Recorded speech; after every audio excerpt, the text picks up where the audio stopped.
Hello people, Chris VK3AML here. As I explain each week, this series of ham radio transmissions began as a sort of a tradition by the late Tony Sanderson 50 years ago. The late VK3AML was carried on as a Saturday night tradition by VK3ASE, Dave Stewart, who is now looking at getting a shortwave broadcasting license for around about 2.3 megahertz.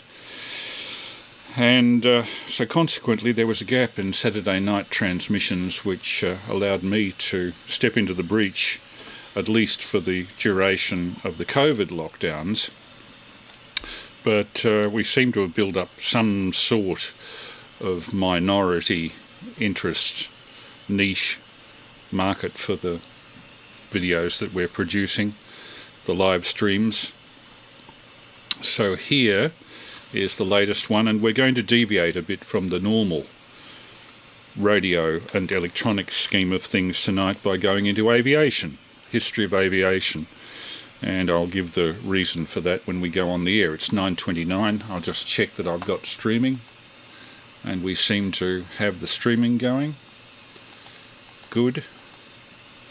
And no lost frames, in spite of the fact that my wife is watching the results of the Australian elections in the other room.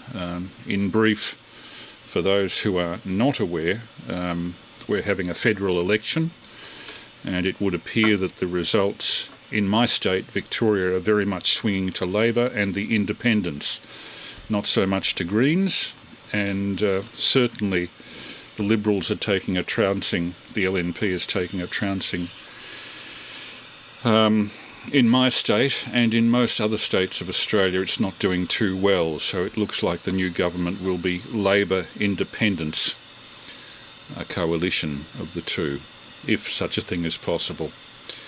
Well, it's 9:30 p.m, so we'll go on the air.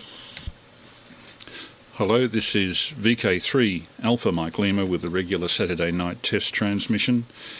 On this occasion, we're going to deviate a bit from the normal subject matter that I transmit. In past episodes of this live stream, you've seen how in portable operation occasionally we use hydrogen balloons to loft antennas into the air, and I was researching this and came across some very good lapsed copyright material produced by the United States Army in the late 40s and early 50s, including a lot of historical material produced for the 50th anniversary of the Wright brothers' 1903 first powered flight in 1953. And the material was pretty ropey the way it was uploaded to the Internet Archive, the old Internet Archive. Very little of it has got onto YouTube. So I decided to put the audio and to some extent the video through restoration in definition and upscaling, as well as getting rid of hum, surface noise and distortion on the audio tracks.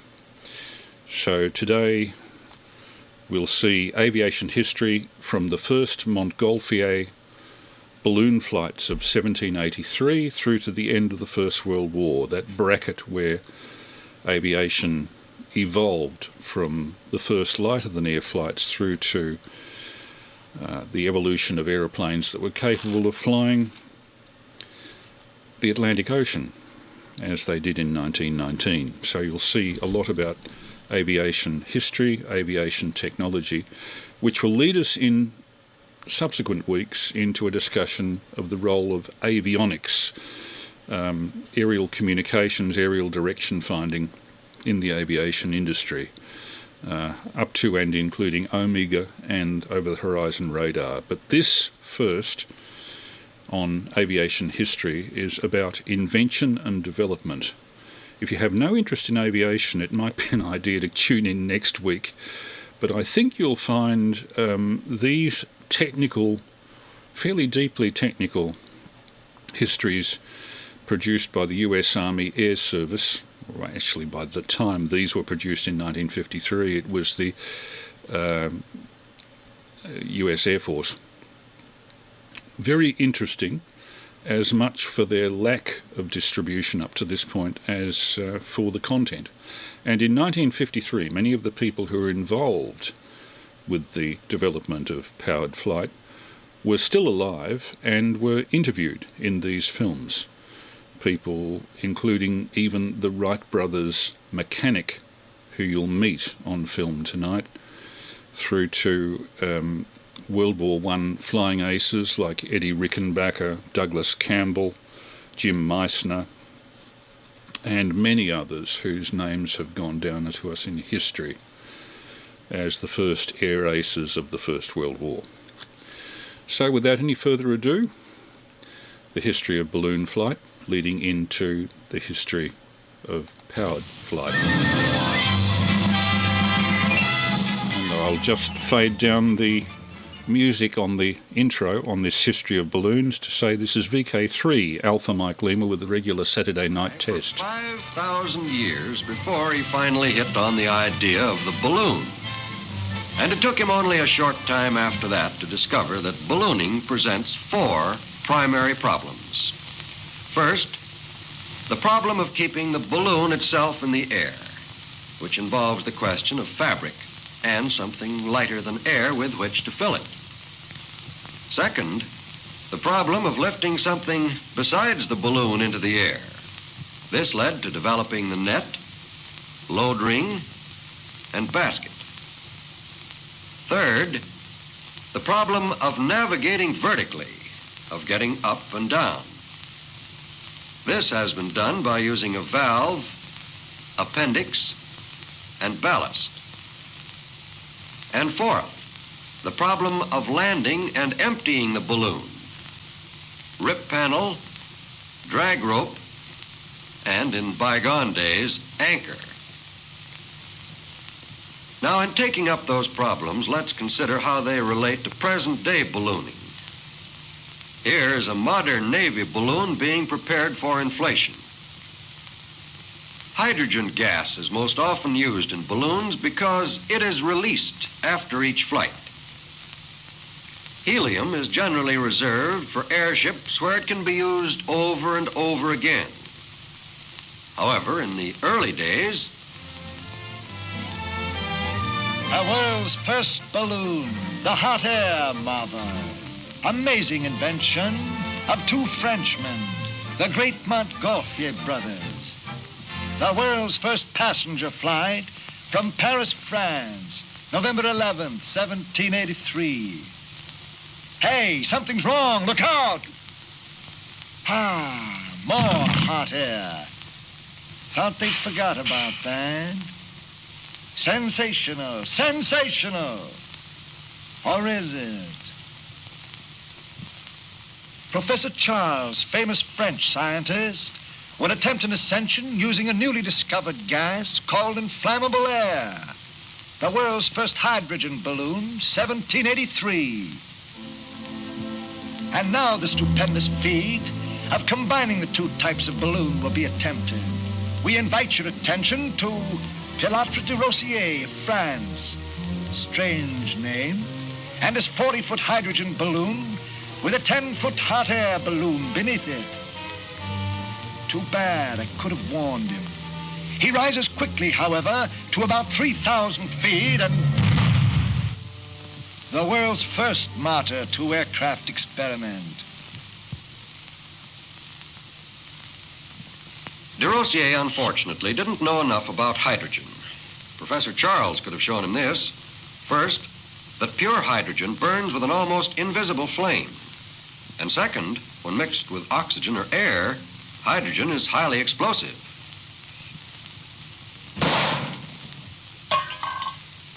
In the early days, hydrogen was prepared by pouring sulfuric acid over scraps of iron. Here is a simplified modern method of doing the same thing.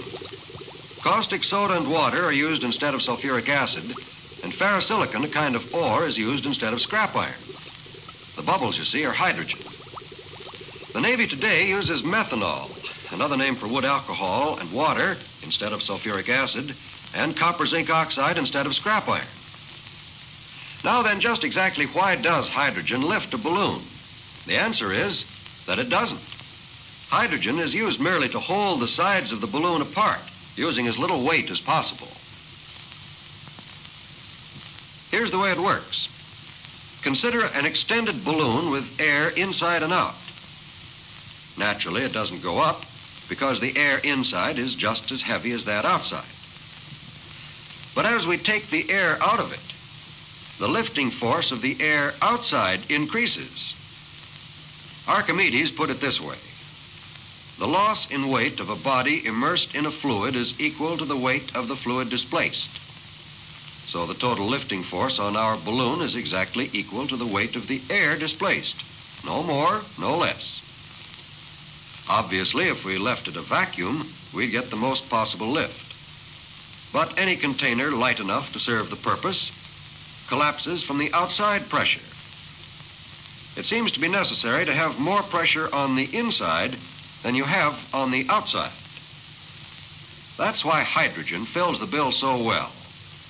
You can release enough hydrogen into a balloon to overcome that outside pressure, keep the sides of the balloon apart, and still not add very much weight.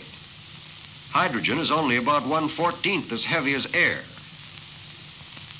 Now, if the balloon is tied off so the gas can't escape, it expands as it rises, simply because the air thins out as the altitude increases, thus lowering the outside pressure. Another factor is sunlight. Direct rays of the sun heat the gas and cause it to expand. A balloonist must be on the most intimate terms with both Charles' law and Boyle's law. Charles' law. The volume of a gas is directly proportional to its absolute temperature. Boyle's law. The pressure exerted by a gas is inversely proportional to its volume. If these laws are ignored, the balloon may explode. Warning. Watch the pressure inside your balloon. And that goes for ordinary coal gas, too, just like out of the stove. First tested and proved by Charles Green, famous English scientist, in 1821. It's cheaper, it's handier, but heavier than hydrogen. The first portable hydrogen plant, invented during the Civil War by Abraham Lincoln. Oh, pardon me, invented by Professor Lowe, L-O-W-E, Lowe, the first official aeronaut of the U.S. government. Note the small boxes, boys, washing machines to get rid of the sulfuric acid. Here's World War I. No gas generator in sight. The hydrogen is forced under high pressure into cylinders, which can then be stored or carried almost anywhere. The same system is used today. Now we come to the second half of the first problem, the question of fabric to hold the gas. Curiously enough, the best balloon material is a kind of animal tissue. It's called gold beater's skin, found in cattle just aft of the appendix. Gold beater's skin is cemented to balloon cloth as a lining. It's very light, thin, tough, and almost completely impermeable to hydrogen. But it's hard to get in sufficient quantity and expensive.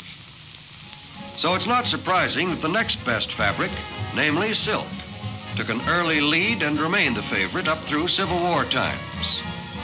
One of the most colorful incidents in the war was the use of a so-called petticoat balloon, made of the beautiful silk gowns of Southern belles. However, through a fortunate combination of economics and science, cotton forged into the lead during the 80s and has stayed there ever since.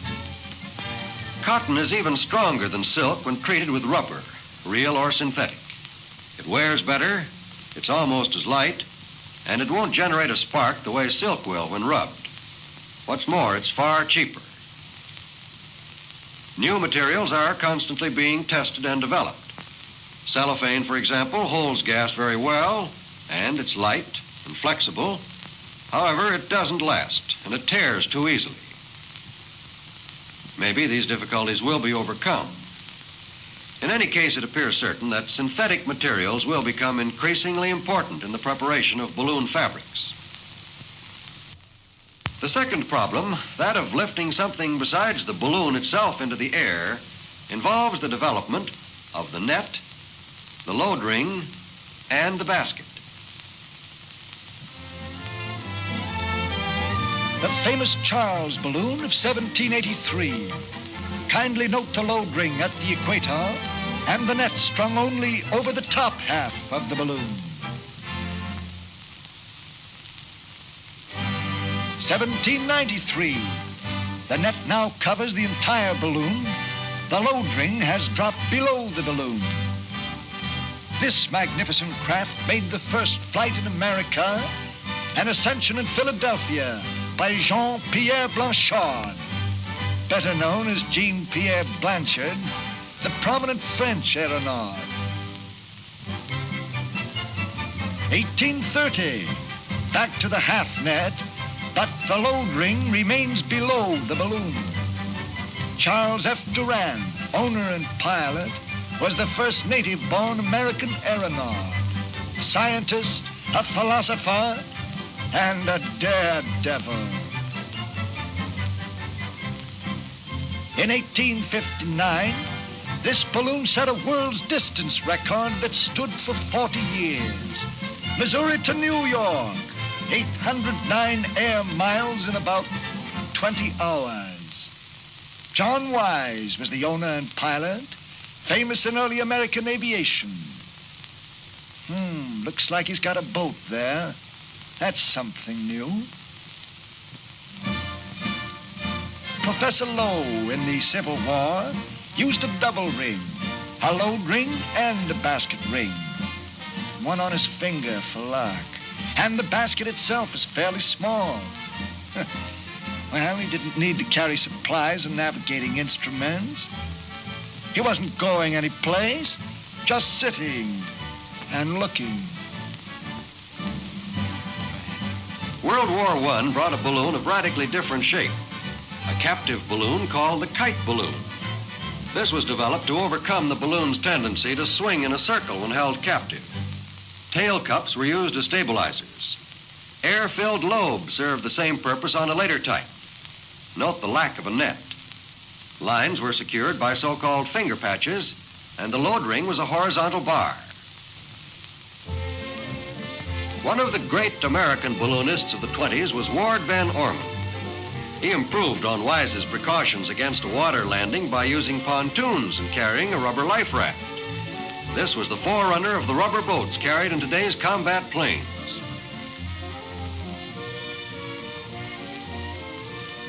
Why is a net better than finger patches? Well, stick around, my boys, and you'll see. John Wise went up one day. His balloon was hit by lightning, and the fabric parachuted into the net. To make sure it wasn't just luck, he went aloft and did it again. Worked exactly the same, and has ever since. The next problem, the third, deals with the navigation of the balloon vertically. This is taken care of by means of the valve, appendix, and ballast. That first hydrogen balloon way back in 1783 had all three of these elements. In the first place, an open appendix allowed gas to escape naturally as pressure increased. Then, when Professor Charles wanted to release more to descend, he opened a valve at the top and let more of it out. Of course, when the balloon came down, some air came in at the open appendix, and you couldn't call that good. But we'll consider that in a moment. Professor Charles learned about ballast the hard way. When he landed after his very first trip, he politely helped his passenger out. Silly boy. Moral, release ballast in small quantities. And that appalling imitation of W.C. Fields comes to you courtesy of the U.S. Army Instructional Film Division in this 1940s survey of the history of lighter than air craft, which they were using at the time. This is VK3 Alpha Mike Lima testing. The balloon appendix started out as little more than a hole in the bottom of the balloon. And I should mention, if you want to see the video that goes with this audio, look for VK3AML 21 May 2022. That is, Google the phrase VK3AML 21 May 2022. Or if you don't have any success with that, look for a channel, my channel, under the label Oz Radio Historian, AUSRADIOHISTORIAN, Oz Radio Historian, one word. Google that and you'll find the list of videos. Back to the video of the history of ballooning. But that was unhandy to deal with, and so gradually a tube was extended from the opening, until in 1793 it was long enough to drape over the side of the basket. Possibly this was an effort to keep the gas from seeping down onto the head of the balloonist. But, of course, hydrogen drifts up, not down. So there was a gradual retreat until many experiments finally fixed the appendix at its present-day length. As we've already seen, a balloon that's descending always has a tendency to parachute. And if the appendix is open, air goes into it. But air mixing with hydrogen creates a highly explosive combination. So air is kept out nowadays by twisting the appendix closed during descent. And parachuting is prevented by securing the appendix to the load ring. From the very beginning, most balloon valves have worked in a trapdoor fashion. The valve is pulled down against a spring, which on release snaps the valve back into position. About 1880, the double trapdoor type came into use. It proved so efficient that it's still being used to this day. Various instruments have been devised to help in the navigation of balloons. For ordinary flights, an altimeter, rate of climb indicator, and a pocket compass are usually all the instruments that are needed, although an altigraph, or barograph, is also used if an accurate record of the flight is wanted. The earliest instrument used in a balloon was a plain mercury barometer. This was replaced by the aneroid barometer about 1880. It was handier. Calibrated in feet, it becomes an altimeter. The barograph, sometimes called altigraph, appeared about 1912. In any attempt at a record, an officially sealed barograph is always carried. The barometer didn't work quickly enough, so the statoscope was developed to show change of altitude and rate of change. These are indicated by the position of the bubble in the tube. The instrument on the left is American, and the one on the right British. A further development is the rate of climb indicator, or vertimeter. This device also stems from the First World War. Today, it is used either in the liquid type, as shown here, or a mechanical type. In addition to these instruments, balloonists have also usually carried a compass and watch or clock.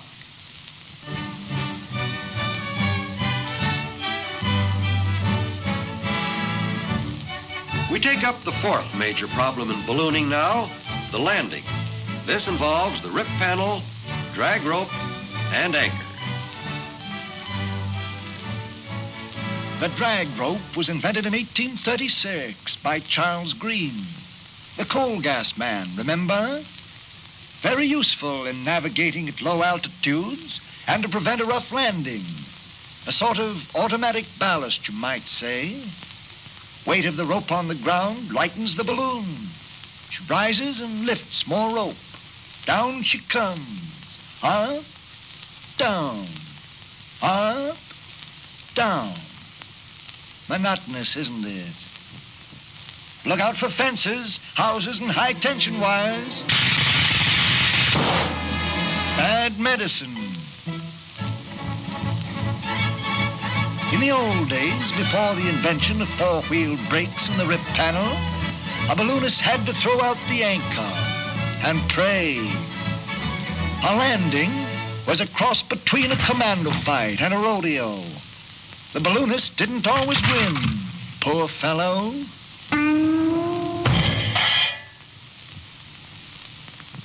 Since John Wise invented the rip panel in 1850, various styles have developed, of which these three are typical. The peeling type, cemented in place. This can be difficult to pull if it's left in place too long. A variation, the V peeling type, sometimes used on stratosphere and racing balloons.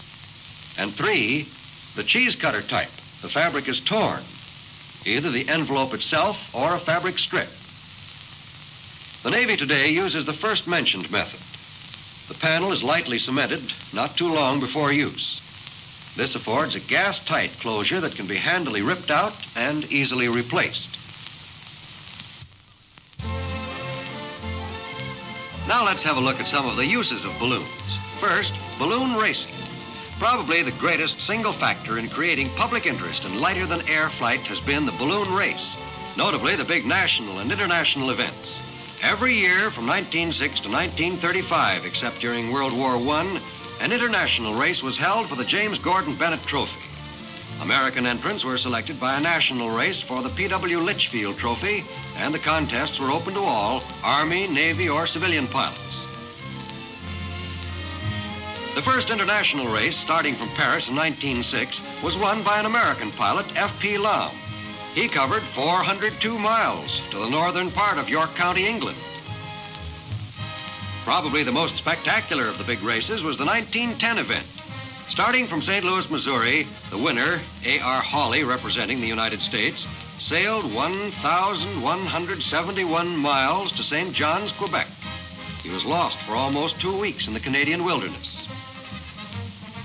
2 years later, starting from Stuttgart, Germany, the French pilot A. Bien-Aimé won the race with a record-smashing 1,298-mile flight to Moscow.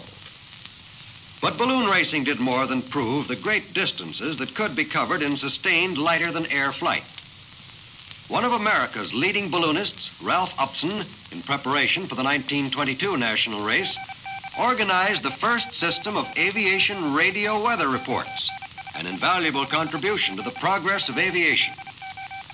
The fact is that many of the men interested in balloon racing have proved to be leaders in aeronautical development. Ward Van Orman is one of the outstanding figures. 3 times an international race winner, Van Orman has pioneered in several important ballooning improvements. It was Commander Rosendahl when this was taken at a national balloon race in 1927. Today, Admiral Rosendahl, as Chief of the Navy Airship Training and Experimental Command, directs the entire field of military lighter-than-air development for the United States. The winner of the national race from Pittsburgh in 1929 was Lieutenant Settle, an ardent balloon race pilot and a scientist as well. But the name Settle became much better known for a considerably different aspect of ballooning, the Stratosphere Flight. In 1933, Settle went aloft almost 12 miles. Yet, sensational as that record was, it stood only 2 years. The reason was that stratosphere flights during the 1930s became almost an international passion. In 1934, 3 Army men, Stevens, Kepner, and Anderson, tried unsuccessfully for a record. And then, a year later, 2 of them, Anderson and Stevens, brilliantly succeeded with an ascension of almost 14 miles. What did they hope to find? Why did they go up? Well, the main purpose was to study cosmic rays, mysterious shafts of energy that constantly rain down on the Earth.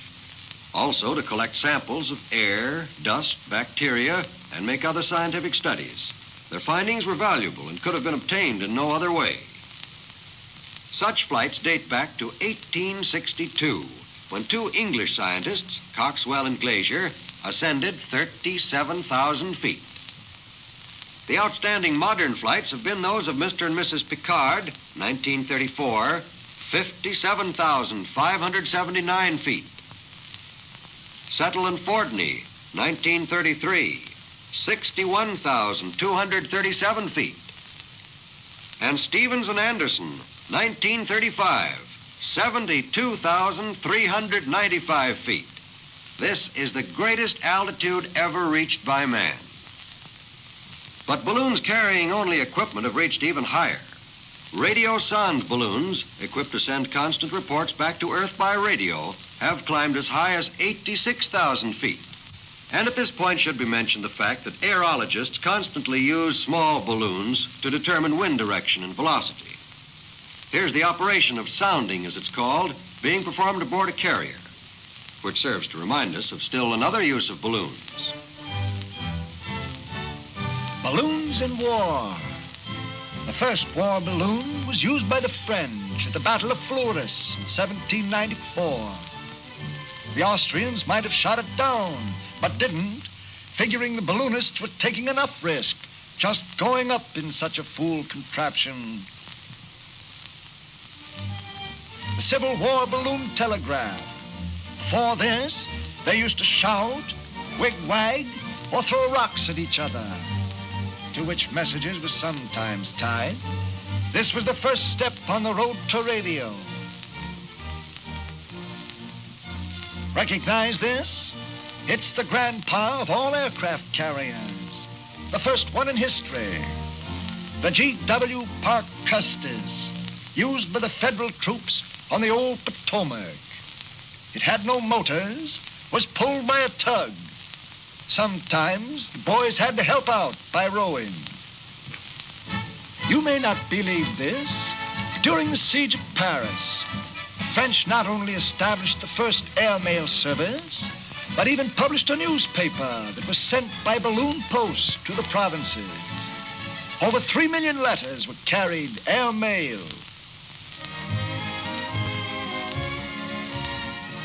The world's first air battle, an attempt to hijack the French airmail. Both fired, both missed, thank heavens. But a lot of future trouble was touched off then and there. During World War I, both observation and barrage balloons were widely used. Observers did artillery spotting, map making, photography, and tracking of enemy troop movements. The AEF contained 23 balloon companies, each with 2 balloons, one for service, one for reserve. We lost 48 balloons during the war, 47 due to enemy action, and 1 blown away. The present war shows an advancement in barrage balloon protection, the armed cable. Here's the way one such lethal device works. Instead of the cable remaining taut and possibly breaking or slipping off the wing of the plane, it pulls free, and a parachute system pulls a bomb right onto the plane, with interesting results. The barrage balloon today is important and effective in helping to protect shore installations, cities, ships, and personnel from low-altitude bombing and strafing attacks. Observation balloons are no longer used. Planes can do the work much better and faster. But the free balloon is far from being a has-been. No experience is more valuable to a lighter-than-air pilot than his training in handling a free balloon. After all, an airship is basically a powered, steerable balloon. It reacts to the same laws of gases. When its power plants stop or are stopped, the airship becomes a free balloon. The airship pilot must first be a competent balloon pilot, and the balloonist can look back on over 150 years of proud tradition shared by many great and courageous men. He can look forward to a challenging future in the airship, lusty child of the free balloon. And this is VK3 Alpha Mike Lima testing. Now we go on to the Air Force and its development. Modern Army aviation is today a highly specialized field.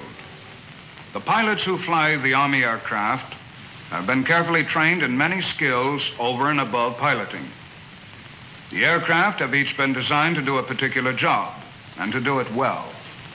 For no one type of aircraft can be universal in its application.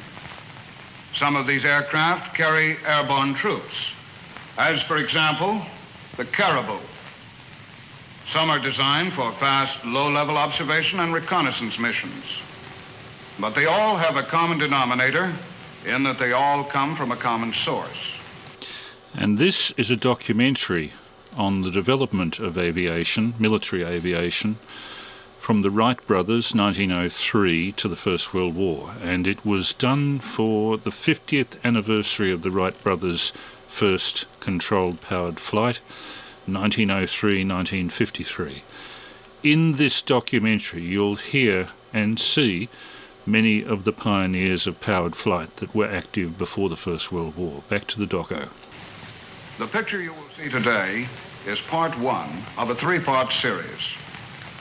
This portion takes us back to the very beginning of aviation at Kitty Hawk, North Carolina.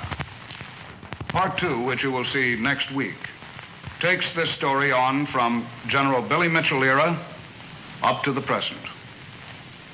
Part three will show you how the United States Army has utilized all of the progress in the aviation field to create highly specialized aircraft in order to perform its global mission.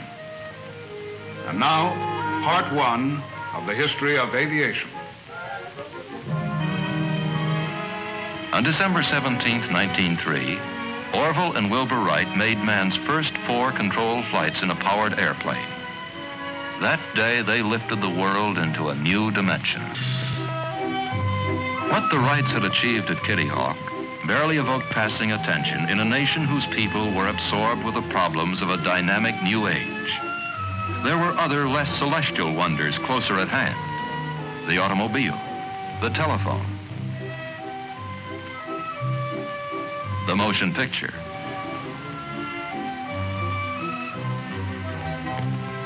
But at number 7 Hawthorne Street, December 17, 1903 was a momentous day. The young girl who was then the Wrights' housekeeper, Carrie Grumbach, remembers. I remember the telegram when it come, that they had flown. The telegram from Kitty Hawk had a special significance for the mechanic who worked in the Wrights' bicycle shop, Charlie Taylor. I made all the different parts in the motor. I even made the crankshaft. So I made it out of a solid block of steel, about 32 inches long, 6 inches wide, and 1.5 thick. The motor itself, from the time I started till I had it ready for test, was 6 weeks. 50 years ago, I remember as though it was yesterday almost. There was not a complete indifference to the Wrights' discovery. A small group of Americans were laboring to further the art. And in Europe, where the airplane's military potential was quickly realized, a fresh wave of enthusiasm for aviation followed the Wrights' success. In France, Blériot, Farman, and Briquet were flying airplanes of their own design. The Englishman Coury and the Brazilian Santos Dumont, most of whose experiments took place in France, also captured the imagination of Europe with successful flights. The Wrights had offered to demonstrate their airplane to the United States Army shortly after their first successful flights. The Army declined, preferring to develop its small fleet of balloons as an air arm. Oddly, it was a young balloonist lieutenant of the Army who finally was instrumental in obtaining a chance for the Wrights and their airplane, Frank P. Long. After 4 long years of failing to recognize the Wrights, finally in December of 1907, the Board of Ordnance and Fortification granted the interview to Wilbur. At once, he inspired their confidence. This led to a contract in February of 1908 between the Wright brothers and the Signal Corps, in which they agreed to furnish an airplane that would fly 40 miles an hour, carry 2 persons, remain in the air for 1 hour, and, strange to relate, was to have some kind of a device by which, in case the motor stopped, it could be landed without crashing. In the summer of 1908, Orville Wright brought to Fort Myer, Virginia, the airplane that was to fulfill the specifications of the contract. Day after day, we watched him go fly around and around the field in his tuning-up flights, and finally, on the 9th of September, he broke the world's record by staying in the air for over 1 hour. Another young Army lieutenant, Benjamin Falloy, had a chance to fly in the Wright plane at Fort Myer. On the day following the endurance test with Orville Wright and Lieutenant Lom, the Orville, with a quiet little grin on his face, invited me to be his guest on the crucial and final cross-country and speed tests. On July 30th, we took off on the final cross-country and speed test. Shortly after we straightened out on the course for Alexandria, Orville, with this same little grin on his face, told me that if he had to land anywhere on the route, and he'd pick out the thickest clump of trees he could find and land on top of them. Fortunately, the little engine that we had at the time carried us all the way through without any difficulty. And we finally landed back at Fort Myer Drill Ground with 3 world records, cross country, 10 miles, altitude 600 feet, and speed 42.5 miles an hour.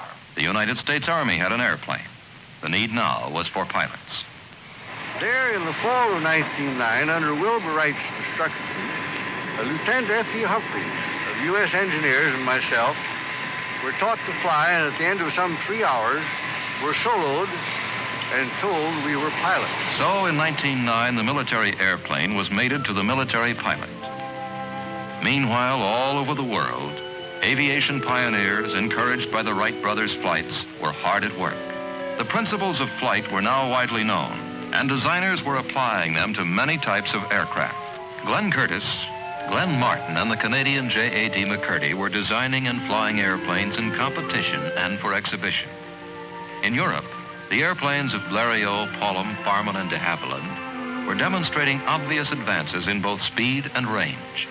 And in Russia, Igor Sikorsky was taking his first steps into the age of flight.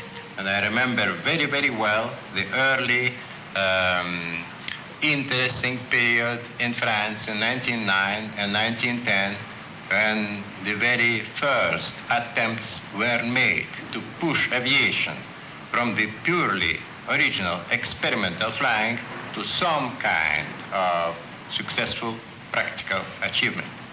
I have seen Blériot coming in the same factory to purchase his motor, on which a few months later he crossed the English Channel. And at that time, I had my share of failures with the first helicopter, which was a fine machine, only it couldn't fly. Glenn Martin remembers an episode of his pioneering days. I've just been reading an old postcard sent by our family doctor to my mother, dated September 30th, 1910. This is at a time when I just began to leave the ground in a flying machine. And it says, "For heaven's sake, if you have any influence with that wild-eyed, hallucinated young man, call him off before he is killed. Have him devote his energies to substantial, feasible, and profitable pursuits, leaving dreaming to the professional dreamers." For a dreamer, Glenn Martin was attracting a remarkable group of clear-thinking young designers as workmen. The first to join him was Donald Douglas. My first memory of things in aviation was seeing the first Wright airplane demonstrated for the Signal Corps in 1908 at Fort Myers, outside of Washington. So I took the streetcar and one thing and another and got out to Fort Myers. Well, there she was, as I had seen her pictured, the old Wright pusher. And there were Wilbur and Orville. And there was that old launching device that kind of looked like a guillotine, and they had the airplane perched up at the starting part of the track and the weight all ready to go. And then, as I recall, it was Wilbur that got into the machine with, I guess it was Colonel Lom, and they pulled the old latch, and off she went. One of the first pilots was Roy Nobbenshoe, who was a balloonist even before he became an airplane pilot. This gentleman I'm pointing out right back of the pilot was Walter Brookins. Walter was a great pilot. His judgment was uncanny, but he was very temperamental. As a matter of fact, he, Arch Hoxie, and Ralph Johnson was the 3 best pilots that the Wright Company had, and each one tried to outdo the other. The ambitions of some designers went far beyond their skills. As Igor Sikorsky has said, In the history of aviation, there have been many contraptions which, to the good fortune of their inventors, failed to fly.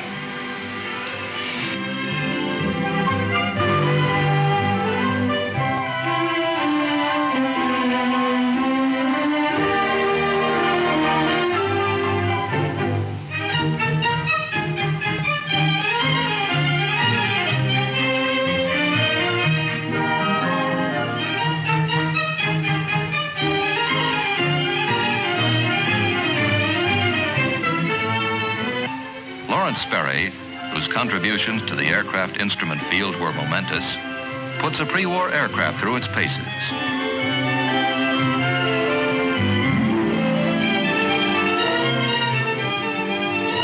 All this ferment, however often it seemed to lack direction, was contributing in one way or another to the growth of aviation. The airplane was growing cleaner in design. Its horsepower was more dependable. The disparaging term aeronaut was giving way to aviator, a term of respect. Aviation was emerging as a science. A pioneer aeronautical engineer and educator, Dr. Jerome Hunsaker. Professional education in aeronautical engineering began in this country at MIT in the winter of 1913-14. This course was started by President McLaurin borrowing me from the Navy Department and supplying me with one assistant as staff, who was a recent graduate in mechanical engineering, Donald Douglas, from whom more was to be heard. The pusher engine of early planes had been replaced by the tractor engine installations, which allowed higher speeds. The Wrights were foreseeing these helpful aircraft devices, and other inventors, such as Elmer Sperry, were inventing and refining them.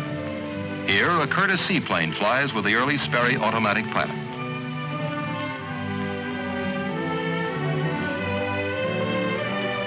Almost without exception in the first decade of the airplane, the designers were pilots.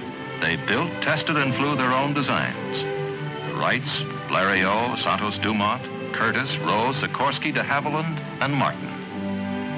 At Glenn Martin's, a band of engineers and craftsmen had gathered together whose names in time would be synonymous with aircraft designs of world rank. Donald Douglas, James H. Dutch Kindleberger, Lawrence Larry Bell, Alan Lockheed, John Northrop. The United States was the cradle of flight. Inventors of a high order had appeared. Our pilots were unmatched. First-rate designers emerged. Brilliant men specialized in the components of the airplane. But as a pioneer who specialized in aircraft horsepower, Frederick B. Rentschler summarizes. Prior to World War I, our most important contribution to aviation was the flight of the Wright brothers. From December 1909 to March 1911, 13 months, the entire United States Air Force consisted of one officer, myself,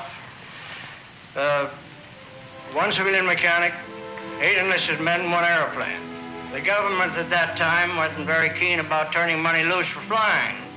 I had the great appropriation of $150 allotted to me to take care of the airplane for the entire year 1910. 2 air-minded young lieutenants shortly joined General Falloy, the one-man Air Force.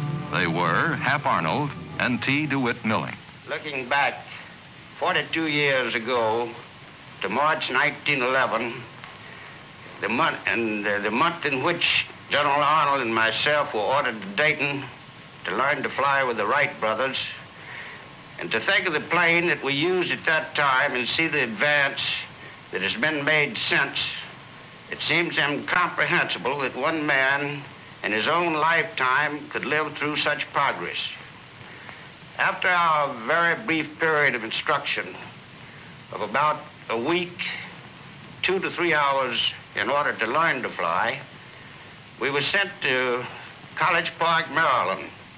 We immediately started in to try to find some method by which we could develop from the standpoint of taking photographs, using the machine gun, dropping bombs. The air arm of the United States Navy began under equally apathetic circumstances. Naval Aviator Number 3 was Admiral John H. Towers. In the autumn of 1911, when I was quite a young naval officer serving aboard one of our battleships, I got the idea that I wanted to learn to fly, that naval aviation would amount to something for naval purposes.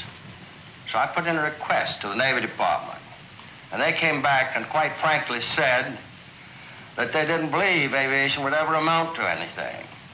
But if it turned out to be otherwise, they would consider my request. During that winter, Congress appropriated money for the Navy to buy 3 airplanes. So they were in it whether or not they wanted to be. And then they decided to select 3 officers to be taught to fly as part of the contract with the manufacturers of the airplanes. I was fortunate enough to be one of those 3 officers. The other 2 were Ellison and Rogers. I also became a very close friend of Glenn Curtis and was associated with him throughout his whole life. The man had an enormous amount of vision. He had already conducted, in cooperation with the Navy, tests of landing an airplane on a platform, on a cruiser, and also of taking off. But he had in his mind then the idea which later developed into the powerful carriers that we have today. The airplane now had official recognition, both from the Army and the Navy, but it was a cautious acceptance. The time-forged armament still held sway. When the fledgling Army flyers experimented with a primitive bomb sight and a Lewis machine gun, installed in aircraft at College Park, Maryland, they landed and foresaw whole battles that someday might be fought in the air. The War Department promptly pierced that bubble. An official spokesman pointed out with finality that the Army had airplanes for just one purpose: reconnaissance.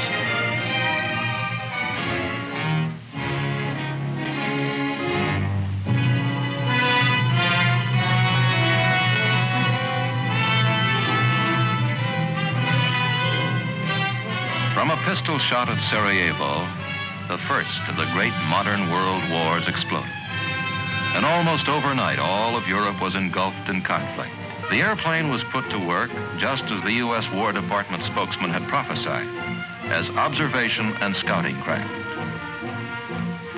The source of peril lay in the artillery, machine gun, and rifle fire, scourging the entrenched troops from across the wasted land. But in the air, Allied and German pilots often waved to each other as they passed on their observation missions. Then, instead of the courteous wave, the opposing pilots began exchanging pistol fire. Presently, the first crudely mounted machine guns appeared. Now the frantic race of inventing, improvising, adapting, and refining aircraft equipment began. Quickly, the Germans countered the hand-operated machine gun by installing upon their aircraft the invention of Tony Fokker, a machine gun synchronized to fire through the aircraft propeller. A paramount lesson that the Allies were to remember a generation later was being learned in air warfare for the first time. No design capable of still further development could be frozen. While the single-engined airplane had been engrossing most designers, in Russia, Igor Sikorsky. In 1912, I decided that the time came to build a large machine with several motors. At that time, I was certain already that the future of aviation would be connected with fairly large aircraft. In 13, I completed my first 4-motored airplane, the Grand. The ship proved a complete success. It flew quite well. The Grand's military successor, the Ilya Muromets, was the first 4-engine bomber in world history. It struck time after time at the Central Powers on the Eastern Front. The internal combustion engine now became an instrument of intensive technical development. The first successful engine had not been developed until 1860. One of the world's foremost engine designers, Leonard S. Hobbs, recollects its history. It starts out actually with a little-known Frenchman by the name of Lenoir, who has never gotten the credit he deserved. He built and actually marketed the first internal combustion engine, and it was from his engine that the Wright brothers were able to build one. Of course, the early pre-war power plants are fairly well known, the Anzanis and the Curtiss OXs. The First World War did mark a great advance in power plants. First, there were the rotaries, the Clergets, the Nomrones. Then there was the Renault engine, which was a very good French engine. The British RAF engines. Toward the end of the war came the very beginning of what I think is the modern engine. First, there was the Hispano Suiza with its solid block and a valve arrangement which is standard in a lot of engines to this day. Also, out of the First World War came a remarkable German effort, the BMW. Now, this engine is the first engine that I know of in all history that attempted to overcome the effects of altitude on power.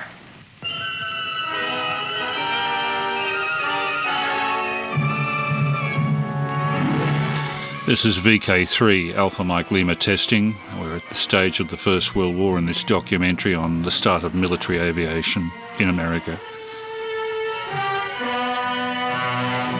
And you can see this by Googling VK3AML 21 May 2022 on live stream. To a conflict in which European antagonists had been tempered by 3 years of savage battle, whose equipment had been perfected by the necessity of survival without regard to cost, the United States now plunged.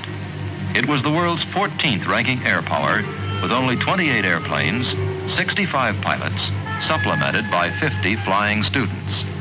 Its Navy combat air arm was even smaller. Its industry lacked integration. The nation that had allotted Benny Falloy $150 in 1910 for maintenance of that year's Air Force promptly voted $600 million to fulfill a plea by the Allies to have 5,000 airplanes and 4,500 pilots on the Western Front by the spring of 1918. Our national mistake was the assumption that an instrument as dynamic as the airplane could be designed, tested, and developed overnight. Thousands of rookie pilots training in the United States and in England and France had an inspiring example of American air combat performance through the brilliant exploits of the Lafayette Escadrille, a team of American volunteers who had joined the Allied cause in 1916.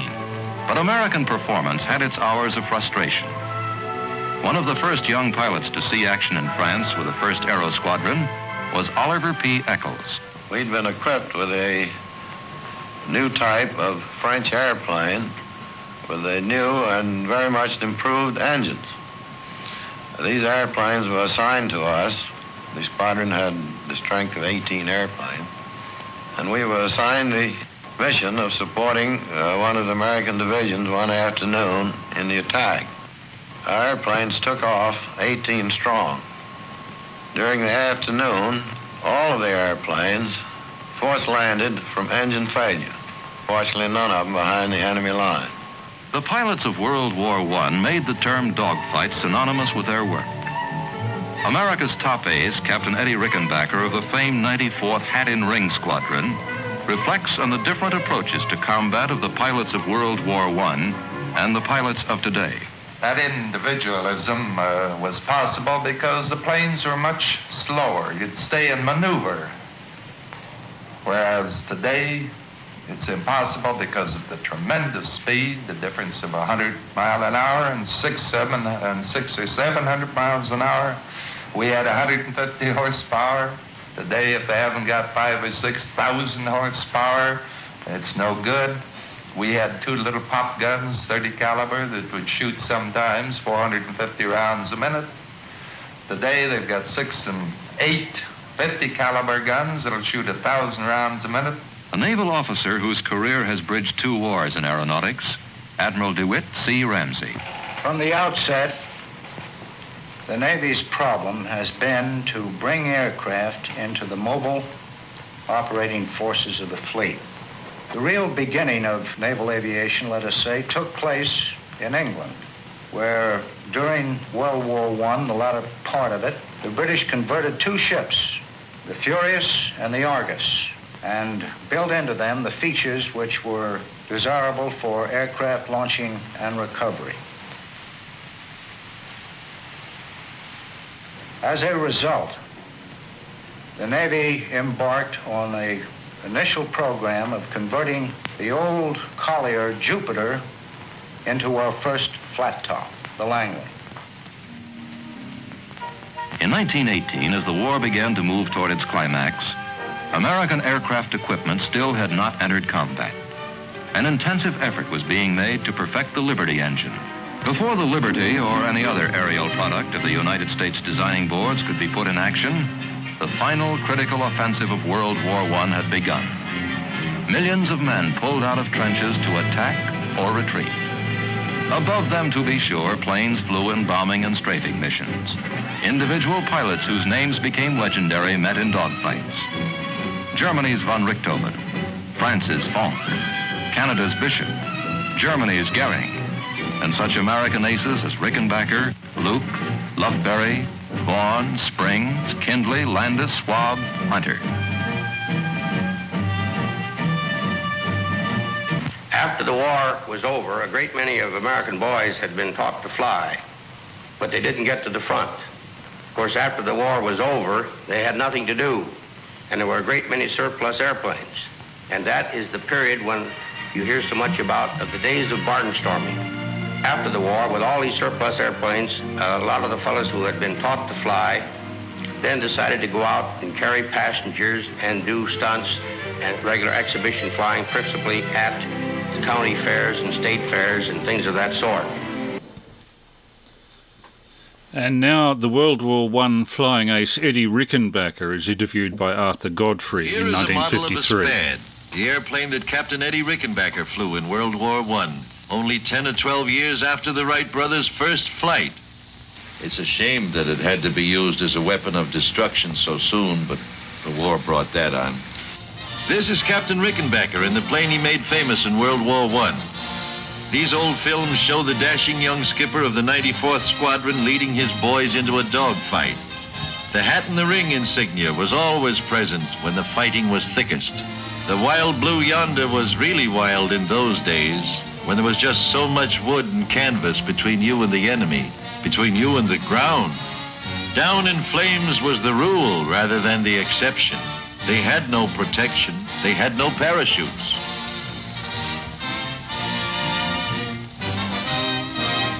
Yes, they paid a high price, but it was through Captain Rickenbacker's exploits in World War I that the terrific fighting power in the airplanes was made known to man.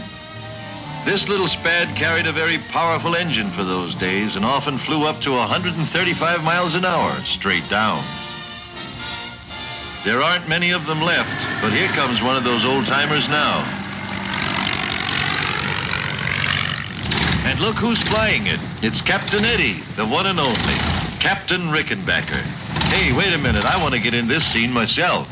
Hey, Captain Eddie! How's it feel to be at the controls of this old baby again? Well, frankly, it brings back a lot of memories, Arthur. Some good, some not so good, but maybe we had to do it regardless. You know, many a morning I used to sit around up there 20,000 feet with the sun at my back waiting for the enemy Fokkers to come around. 20,000 feet in that open cockpit? Right. Nowadays we got heated and pressurized cabins. Didn't you get cold? Oh, how? It sure was. In fact, we had to come down to thaw out. You know, it gets so cold up there. Yes, Arthur, it's a wonderful little ship, in spite of the fact that it's made up of wood and wires and struts and slack and tape, pulled together with all of these wonderful combination gadgets. In fact, the matter is, the only metal in it, the engine and the machine guns. Yes, quite a change. And in 30 years, too. True, and on the other hand, when you take a look at the beautiful super constellation, all metal. One end to the other, aluminum, steel, brass, copper, in fact, every kind of metal known to science is involved in its structure. Just take a look at that super constellation, folks. 114 feet long with a wingspan of 123 feet. 4 of the latest compounded engines of 3,250 horsepower each. Do you realize how much power that is? Why, each engine has more power than a locomotive. This plane can fly up to around 400 miles an hour. And we are going to take a ride in it. Let's hear what Captain Eddie is saying. Arthur, one of those wheels weighs almost as much as a Spad. By the way, here comes your crew. Oh, hello, Dick. Hi, Dickie boy. Hiya, Captain. How are you? Hello, you. Hello, Captain. Hey, you. Hello, Captain. Arthur, we're due out of here at 2 o'clock. Just 1 hour from now. I'm ready. Well, as long as you fellas are going to do the flying, I might as well go on. Have a good trip. So long, guys. Thank you, So Captain. long. Well, Rick, we've told the story pretty good up to now, I think. What would you say we can look forward to in the next few years? Well, Arthur, you've been talking about jets. You know, it won't be long until we'll be flying from New York to Miami in a matter of 2 hours, San Francisco in 5, and to London in 5 to 5.5 hours.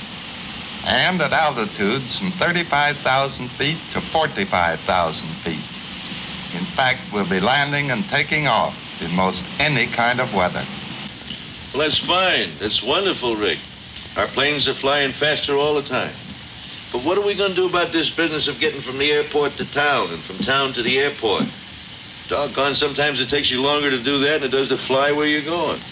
I know. And we're going to be doing something about that too, Arthur. It won't be long until you'll be going to your midtown terminal. There you'll step into a express elevator and be whisked to the top of the building. There a commodious helicopter will be awaiting to take you baggage and all and deposit you at the main airport in just a matter of minutes. And not only from downtown, Arthur, we're going to have feeder lines of helicopters coming in from all the surrounding communities. We're going to make flying better and faster. We're going to make flying available to still more people. Well, Rick, it's been a lot of fun. A rare privilege and a great honor to do this with you. I've learned a lot, and I hope we've done some good. I'm sure of it, Arthur. Good luck. God bless you always, Captain Godfrey. Thank you, Rick. And Captain Rickenbacker was in fact one of the directors of Eastern Airlines, which you saw the Super Constellation. He was one of the lucky ones of the First World War flying aces. He had more kills to his credit in the First World War than any other American. But let's have a look at how you could fly one of those early airplanes from this very early sound film, which implies that you can get to know how to fly an airplane in 10 minutes. Well, perhaps you could in 1933.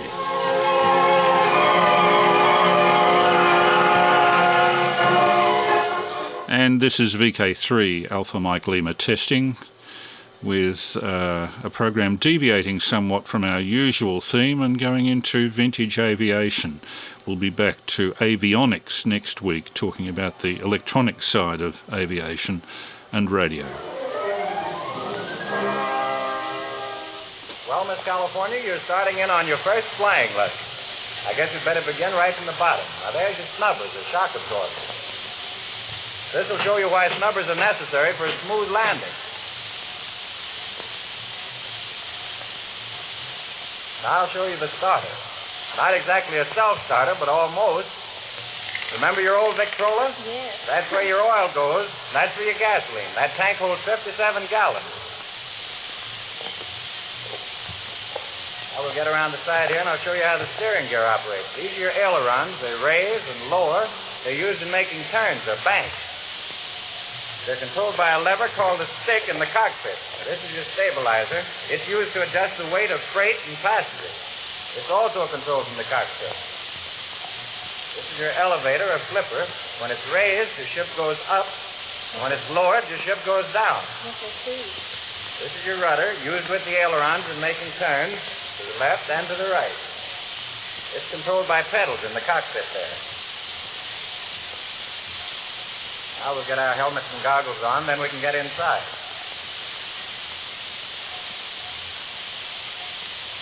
Better get our parachutes on first, though. Here we are. I'll get you all buckled up. One more.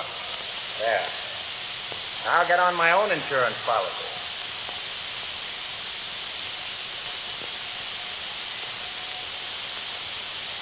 Parachutes are mighty good things to have on hand. Show you how to work it. Climb out of your cockpit onto the wing and jump. Count 5 and pull the ring.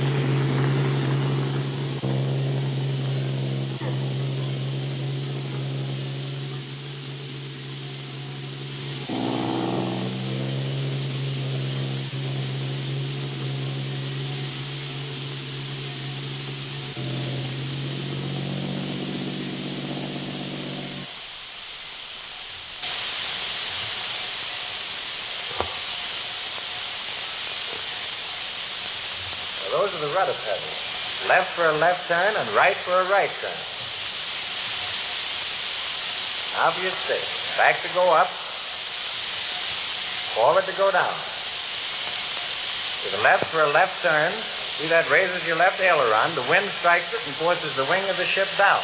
That gives you a left bank. Then for a right turn, you pull your stick to the right. That raises your right aileron. The wind strikes it, forces that wing down, and you get a right bank. Back to neutral. There's your gasoline throttle, just like an automobile. It sparks, it advances and retards. That controls your mixture of gasoline and air. That's your compass, temperature gauge, the switch, the clock, the Gosport or speaking tube for communicating with the pilot in the front seat. That's the altimeter, oil pressure gauge, Fahrenheit, tachometer, gasoline gauge, airspeed indicator, turn and bank indicator, primer, navigation light, and the current booster. Now that windsock and the smoke down on the field there show you which way the wind is. You must always take off and land into the wind. There's something else that's important. Do not take off. A wait signal from tower. Red flag or red light, stop, and white flag or green light, go.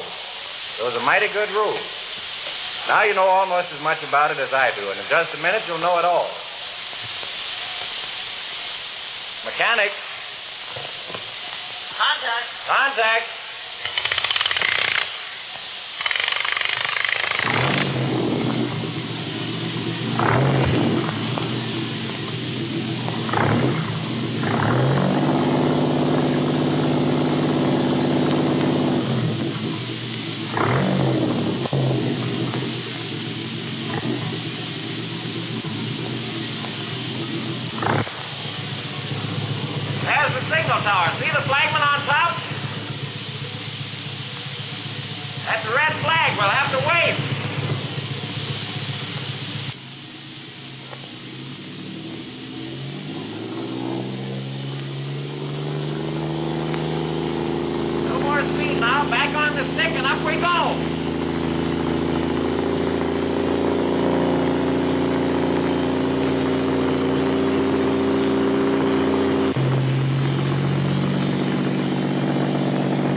I'll just stop there to say this is VK3AML with the usual Saturday night test transmission. If you want to look at the videos related to this, please Google VK3AML 21 May 2022. Or look for the Oz Radio Historian. One word, AUSRADIOHISTORIAN, Oz Radio Historian YouTube channel, where you'll find this as the latest upload. It's actually live streaming as I speak. This is VK3AML. At about 10 past 11, we'll start QSOs on 147.475. For the moment, back to the documentary on How to Fly, 1933.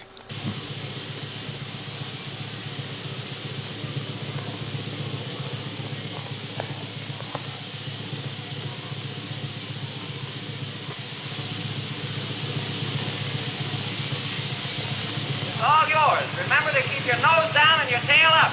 Good luck.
And if that's to be believed, you could learn how to fly in 10 minutes. I don't think that's very likely. Anyway, the next section, I should explain that the US Army and the American Archives, through the Library of Congress, make accessible original negatives of the US Army Signals Corps, who had charge in the First World War of film production for the Army, on their website, and make it publicly accessible to download. The trouble is that they download them at modern sound speed, transferred to video at 25 frames a second, where they actually originally ran at 16 frames a second, and in what they call a one-light copy. That is, no adjustment for brightness, contrast or gamma. So I've had to take these films scene by scene through Sony Vegas software to make them watchable, stretch them 50% for the speed change to make the people look like they're moving at normal speed.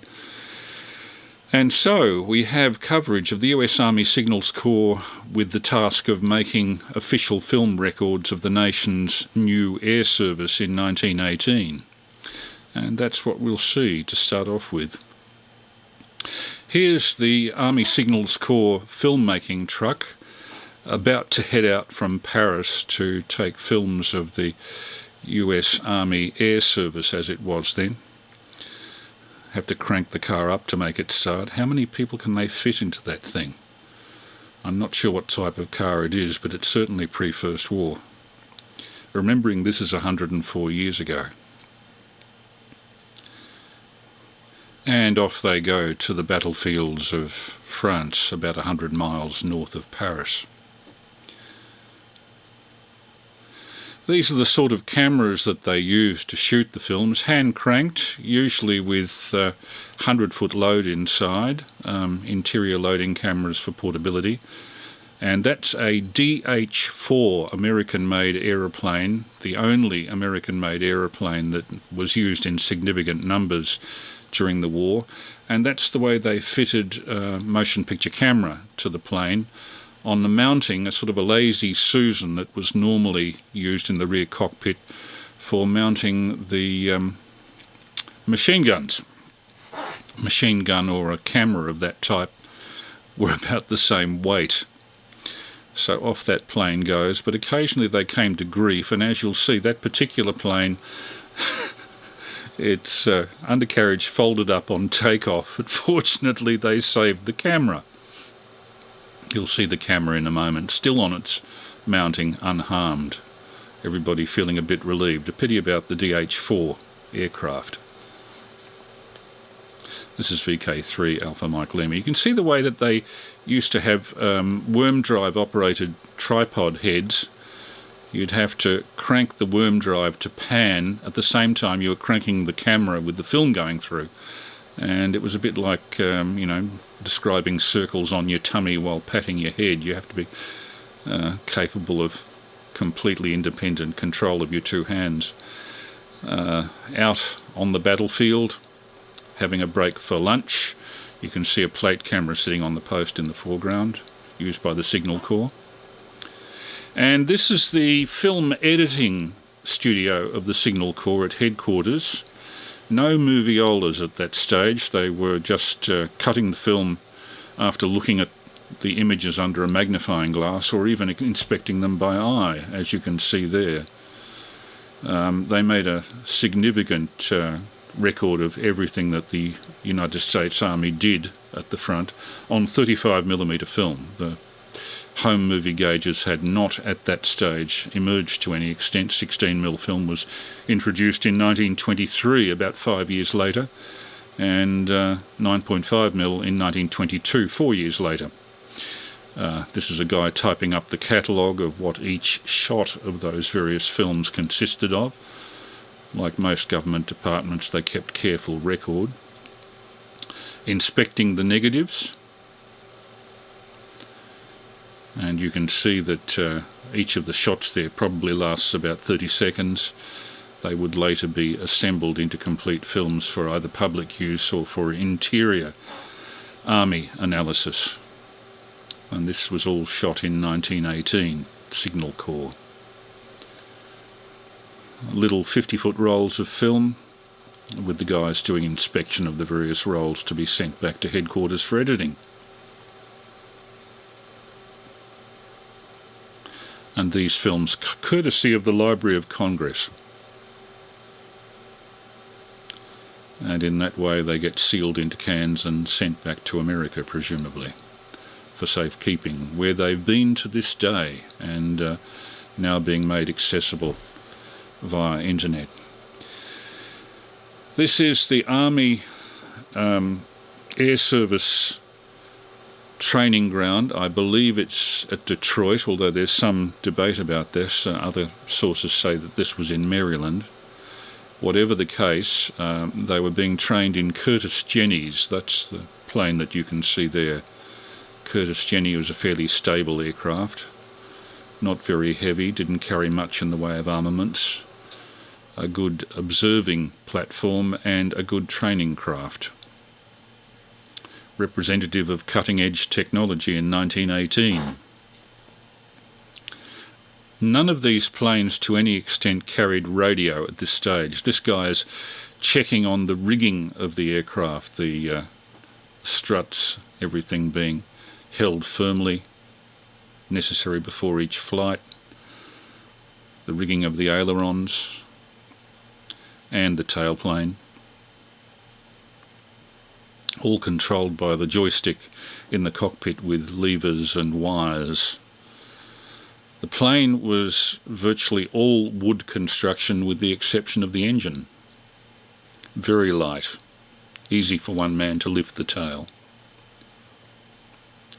And off we go, actually seeing what it's like to fly in a Curtiss Jenny 104 years ago. Taking off from the field. Obviously a very major air training field. This was about a year into the war for the Americans. It would have been 3.5 years into the war for us and for the British. The Americans only entered the war in, I think, April of 1917. A flight of Curtiss Jennies flying in formation. Top speed was about 120 miles per hour, so I imagine that they were doing about 80 or 90 in this shot. Hard to believe. In a decent headwind, they'd be flying backwards. This is a flight over New York Harbour. There are, I think, the tappets of the engine visible, exposed on the Jenny. There's New York down below, as it was in 1918, and there's the Statue of Liberty, with a flight of Curtiss Jennies flying over the top of it. This is VK3AML testing. Another shot of the Curtiss Jenny. They were used for barnstorming after the First World War. There were quite a few on the surplus market by that time. And there's this major training field, believed to have been in Detroit, although I doubt it. I think this may more likely be the Maryland training establishment. Notice the steep angle they came in at to land.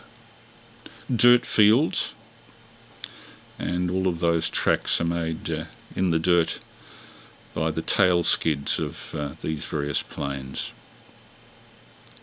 And there's a tail skid kicking up the dirt on a Curtiss Jenny. Not much protection, and they didn't fly with parachutes at that stage. Notice the guy has no parachute. Live fast, die young. And now the scene changes and we move to France. In 1918, the US Army Air Service 94th Aero Squadron, and this is a temporary hangar on the Western Front, some miles back from the frontline trenches, and they're wheeling out a Newport biplane. Chord on the lower plane is much shorter than the upper plane. They were good for speed. Again, didn't carry very much, but they were quite manoeuvrable, the Newport. And this is a line of SPADs, S-P-A-D. I won't go into the French acronym that stands for, but it was an amalgamation of several companies, including Louis Blériot's, to make these much faster planes, very high powered. Had a tendency to become unstable on takeoff, but once in the air they were quite fast, as such wood and wickerwork planes were. By this time there'd been 4 years of development of military aircraft at accelerated speed for the armed services, so these were quite efficient fighting ships by the standards of World War I. And this is the 94th Squadron, which was headed at the time by Major Raoul Lufbery, Lufbery. There's a Newport plane, a Newport 21, I think, although I'm not sure about that. Chocks away, spin it round by hand, and off it goes into the wind. A DH-4, de Havilland 4. These were manufactured in America for service in France. You'll notice how they start the plane in a moment. And the average age of the pilots was 20. Some as young as 18, some as old as 33, but they were very young in general. Let's spin that prop. And away we go. A DH-4 taking off. Manufactured largely in Detroit. If you look elsewhere on my YouTube channel, you'll find actually the reconstruction of a 1-hour documentary on the manufacture of those very planes, and hardly a scrap of metal in them except for the motor and the machine guns. Starting a Newport. chap taking a photograph. That's James Meissner in the cockpit. He was a minor American ace of the First World War, and like many who signed up in the air service, if they were not killed in their sorties, they were damaged by the war in some way, much like many of the Vietnam veterans sadly were. James Meissner died at the age of 39, had a minor operation and died in, I think, 1935 or 6. Off he goes into the wild blue yonder for a morning sortie. A mere dot in the sky. And now we're actually in an aircraft. I think this is actually in the Newport, or could be a SPAD. Whatever it is, obviously it's a two-seater. And we're flying over the Western Front. There are trenches down below there, which he's pointing out. James Meissner, again, American ace. It was a good tight fit in those cockpits too, as you'll notice. You had to be a good jumper to get out of them. The SPAD, the aircraft most favoured by American fighter pilots, and this group of ground crew have just been told that they've got some sort of an award, or perhaps that their plane has been responsible for the downing of several German aircraft, and slapping each other on the back. Meissner on the left, chatting with a chap while the plane gets overhauled, has obviously had the propeller taken off. Now, this is what USA's ace airman in France looked like early in 1918. This is Douglas Campbell. He was 22 years old. And as you can see there, if you like to freeze frame and have a look, you'll see what he got: a citation for the Distinguished Service Cross for significant bravery. And here's Captain Eddie Rickenbacker, the highest scoring ace America produced in the First World War, in the seat of his SPAD. He was 27 years old in 1918 when this film was taken. Later became president of Eastern Airlines, as you saw in that little colour clip from 1953. Captain Eddie Rickenbacker, the hat in the ring. Throw your hat in the ring as a synonym for get involved with a good fight. And of course it's Uncle Sam's hat. There's Eddie Rickenbacker's citation, if you care to freeze frame and read that for anybody who's interested in that particular aspect of this. I see it's 11 o'clock. We've got another 5 minutes to go before I call for the CQs. William Thor of the 94th Squadron getting a Distinguished Service Cross for the 5 German planes that he'd shot down. Then the awarding to Jim Meissner for his victories. Jim Meissner, who we saw in the cockpit earlier. Now Captain Eddie Rickenbacker gets awarded the Distinguished Service Cross. Not quite Victoria Cross level, but certainly only people who showed significant valour were awarded this, particularly in the air service in its pioneer days. Meissner in the cockpit again. And there's Jim Meissner's citation, born in 1896, so at this stage he was 22 years old. Meissner on the left, Rickenbacker on the right.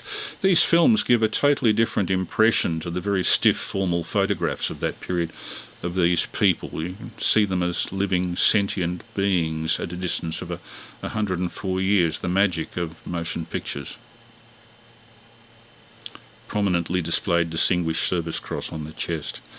Eddie Rickenbacker at the 94th Squadron headquarters, temporary tent aerodrome cover in the background. And the boys waiting around to be filmed. Meissner, Reed Chambers between him and Eddie Rickenbacker on the right. then T.C. Taylor and J.H. Eastman, all considered to be heroes for the number of people on the German side that they shot down. But to stop thinking about your opponent as a human being takes a certain distancing, a certain wartime attitude, and it was very hard for some of these guys to get back into civilian service. Doug Campbell on the left, Alan Winslow on the right. Alan Winslow was one of the saddest casualties of the First World War. He didn't die, but after these jolly little photos of Alan at the age of 22 on the right there were taken, he shot down several German aircraft. He was downed by Germans behind the lines, was taken prisoner of war with a wound to his arm, and it is said that the German doctors amputated his arm in spite rather than by necessity. For many years afterwards, Alan Winslow suffered from PTSD. He became a stockbroker, which was a great thing to be involved with in the 1920s, but then came the crash. 1929, and poor Alan Winslow died at his own hand in 1933. Alan F. Winslow, you can freeze that frame and look at his citation if you care to. After the war, an embittered man, having lost an arm in Germany, as you see there, and met an early death. Another chap who met a death somewhat even sooner, Major Raoul Lufbery on the left of this group of his men. He was in charge of the 94th Squadron. On the right there, a airman named Putnam with a stick. Two further on, Meissner. A Newport plane in the background. There's Alan Winslow on the right, before he lost his arm. And this is the commander of the squadron, Raoul Lufbery, taken only a matter of weeks before he was killed. His plane was hit by tracer bullets, caught fire, and rather than face being burned to death, he jumped out at a height of 200 feet at 120 miles an hour. Needless to say, he was killed, had a particularly grisly death, landed on a picket fence, and died instantly. This is only a couple of weeks before he died. His place was taken as commander of the squadron by Eddie Rickenbacker. Okay, this has been quite a change from normal programming, but I hope you'll appreciate that every now and then we throw in material that's unusual to amateur radio, but will lead in subsequent weeks to a discussion of avionics, military communications, Omega, over-the-horizon radar, and other material related to aviation and the Navy. So I thought it was necessary to have this initial week of programming on history of lighter and heavier than air aviation development, particularly as I came across what I consider anyway to be very interesting films of it all. So now we'll have, as usual, our QSOs, I hope, on 147.475. I'll just switch over my monitoring as per usual. And this is VK3 Alpha Mike Lima calling CQ on 147.475 and hoping there'll be somebody out there to say hello. VK3AML standing by. VK3 Alpha Charlie Zulu. We've got Peter VK3ACZ over in Baronia. And I wonder if anybody else is about. There's probably a lot of people around, but listening to the election results, I should imagine at the moment, as we look like having a change of government, or at the very least a coalition government between Labor and the the independents. The independents have picked up an awful lot of votes, which to me indicates a lot of people are protesting the actions of the major parties. But Labor has lost less than the Liberals have, so it's an interesting situation. What's that old Arabian curse? May you live in interesting times. Who knows what's coming? So, anybody else apart from VK3ACZ out there to join us? VK3AML.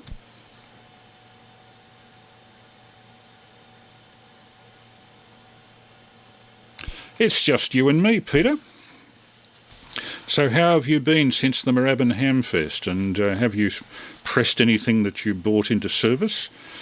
VK3ACZ, VK3AML. Yeah, VK3AML, VK3ACZ returning. Good evening, Chris. Bought anything at the Hamfest? No, I didn't, but I made a comment about it being dark, and the strangest thing was that 7.7 grand 2 kilowatt linear at the Hamfest, and I mentioned that on a 70 centimetre net, and somebody got very upset at the negative comments about the Hamfest. Did not mean to do that or berate it at all. But anyway, no Dr. Dave tonight. Anyway, I'll start off with the balloons. Oh yes. Now I know why I have no desire to ever get in one. I don't know, the seemingly rudderless. That was a good explanation of Boyle's law, certainly better than my Form 2 science teacher gave me, but which takes me back a bit. And as for the planes, well, funny thing, just this afternoon on 20 metres I had contact with a special event station, Golf Bravo 0 Alpha Echo Lima, which was an Amelia Earhart special event celebration station in Londonderry, Ireland. So that was a nice little pickup that I got there. Almost hope that they put QSL cards in the bureau at least for some special event stations do, but not all. Anyway, Chris, you're to be commended on the quality of the refurbished images. Of course, it's hard to say that because I don't know what the originals look like, but the quality was absolute Q5, magnificent. Oh, the World War I footage, haunting, you naming the certain protagonists involved and their eventual fates and all that. Really sobering stuff. Loved the view of New York City from above the planes that were flying there. That was really good. Oh, and one thing to tell you just quickly, Chris, our location up there in the hills where we filmed a previous YouTube episode, where you and I were working a bit of DX there. I was up there today for the first time in a little while, and my fishing line that I put up in the tree there to save me having to run a new rope up there for the antenna each time had been vandalised of sorts, so it was strewn all over the place. Not to worry, because I happened to have a sinker as well as some nylon rope in my pack that I took up there, and on the second attempt I achieved the same limb of the same tree and was able to haul up my 20 metre halfway vertical antenna, so that was ended up being nice. But anyway, enough for the first over. Thank you for another interesting broadcast. It sounds like next week's going to be a cracker as well. But anyway, back to you, and hoping that Dr. Dave has turned up. He's just been delayed a bit. VK3AML, VK3ACZ. Yeah, VK3ACZ, VK3AML, and welcoming 3FTJS and 3XBB, X-Ray Baker Baker, on the text chat, along with Greg, whose call sign I've forgotten. Greg calls himself Pirate on the text chat. I have to translate it into something I understand. Interesting about the Amelia Earhart thing, Jeff down at Springvale, VK3VJS, has encouraged me at some stage in the future to do a bit of an evening's description of the disappearance of Amelia Earhart. It's one of those lasting aviation mysteries of how a woman can completely disappear off the face of the earth. just as that plane did on the 8th of March 2014. What is it? Not MH317, I forget. The one that disappeared in the southern Indian Ocean under very mysterious circumstances. How these days a major jetliner can just vanish when you think of all the over-the-horizon radar and the satellite tracking. Makes you think, number one, that it was done intentionally, but apart from that, how can it disappear? Unfortunately, it flew into one of the least monitored parts of the world, the southern Indian Ocean. I think the only place I can elect that's less monitored than that is Antarctica, or that piece of ocean that's somewhere to the west of Chile, in the southern Pacific, way south of Pitcairn. That's a place you wouldn't want to be lost. So, VK3 ACZ, any more details about that Londonderry station, GB0, whatever it was, and how exactly were they celebrating or commemorating Amelia Earhart? VK3 ACZ, VK3AML. Yeah, still nobody on the side. VK3AML, VK3ACZ. They mentioned that they were a special event station celebrating her. I can't remember the exact description. Looked it up on QRZ.com, and yes, there was something about her and some photos, but I've already forgotten. Their QSL card had her on the thing as well. I was just so pleased to get into Northern Ireland, or Londonderry at least. Remember the place very well when I drove through some years back. All the major road signs, they had similar ones to ours, you know, those great big green major highway signs with the arrows and kilometre markings and that sort of stuff. Every one of the Londonderry signs had the London crossed out with somebody using spray paint. Yeah, I think they were definitely saying something there. And I presume all that stuff gets scrubbed out only to be reattached, but I wouldn't know. MH370 was the craft that you were thinking of that disappeared in the Southern Ocean. Yeah, that's a big worry. The conspiracy theories flow thick and fast over that one, and one is that the Malaysian government know who did it but can't afford to release the information for fear of being sued for squillions. I would withhold judgment on that. And yes, you mentioned before about our change of government. I consider myself, Chris, rather inconsolable because I wanted both to lose. I couldn't see a way forward. I think Albanese hasn't impressed me with the way he's come across in interviews at the very least, and I hope the people behind him are more clever than he is. No, I shouldn't say that. I'm just so glad in another sense to be finished with turning on ABC radio to hear people call in to say, oh, I'm voting such and such because they're going to fix climate change. And, oh, really? Oh, why do we let idiots vote? but anyway, so, and of course there's no more of that. There's a hole in the bucket, dear Liza, that little earworm that I think was deliberately posted by psychologists to get in people's heads. Obviously that didn't work, but it sure annoyed the living daylights out of me. Surely on that at least we can definitely agree.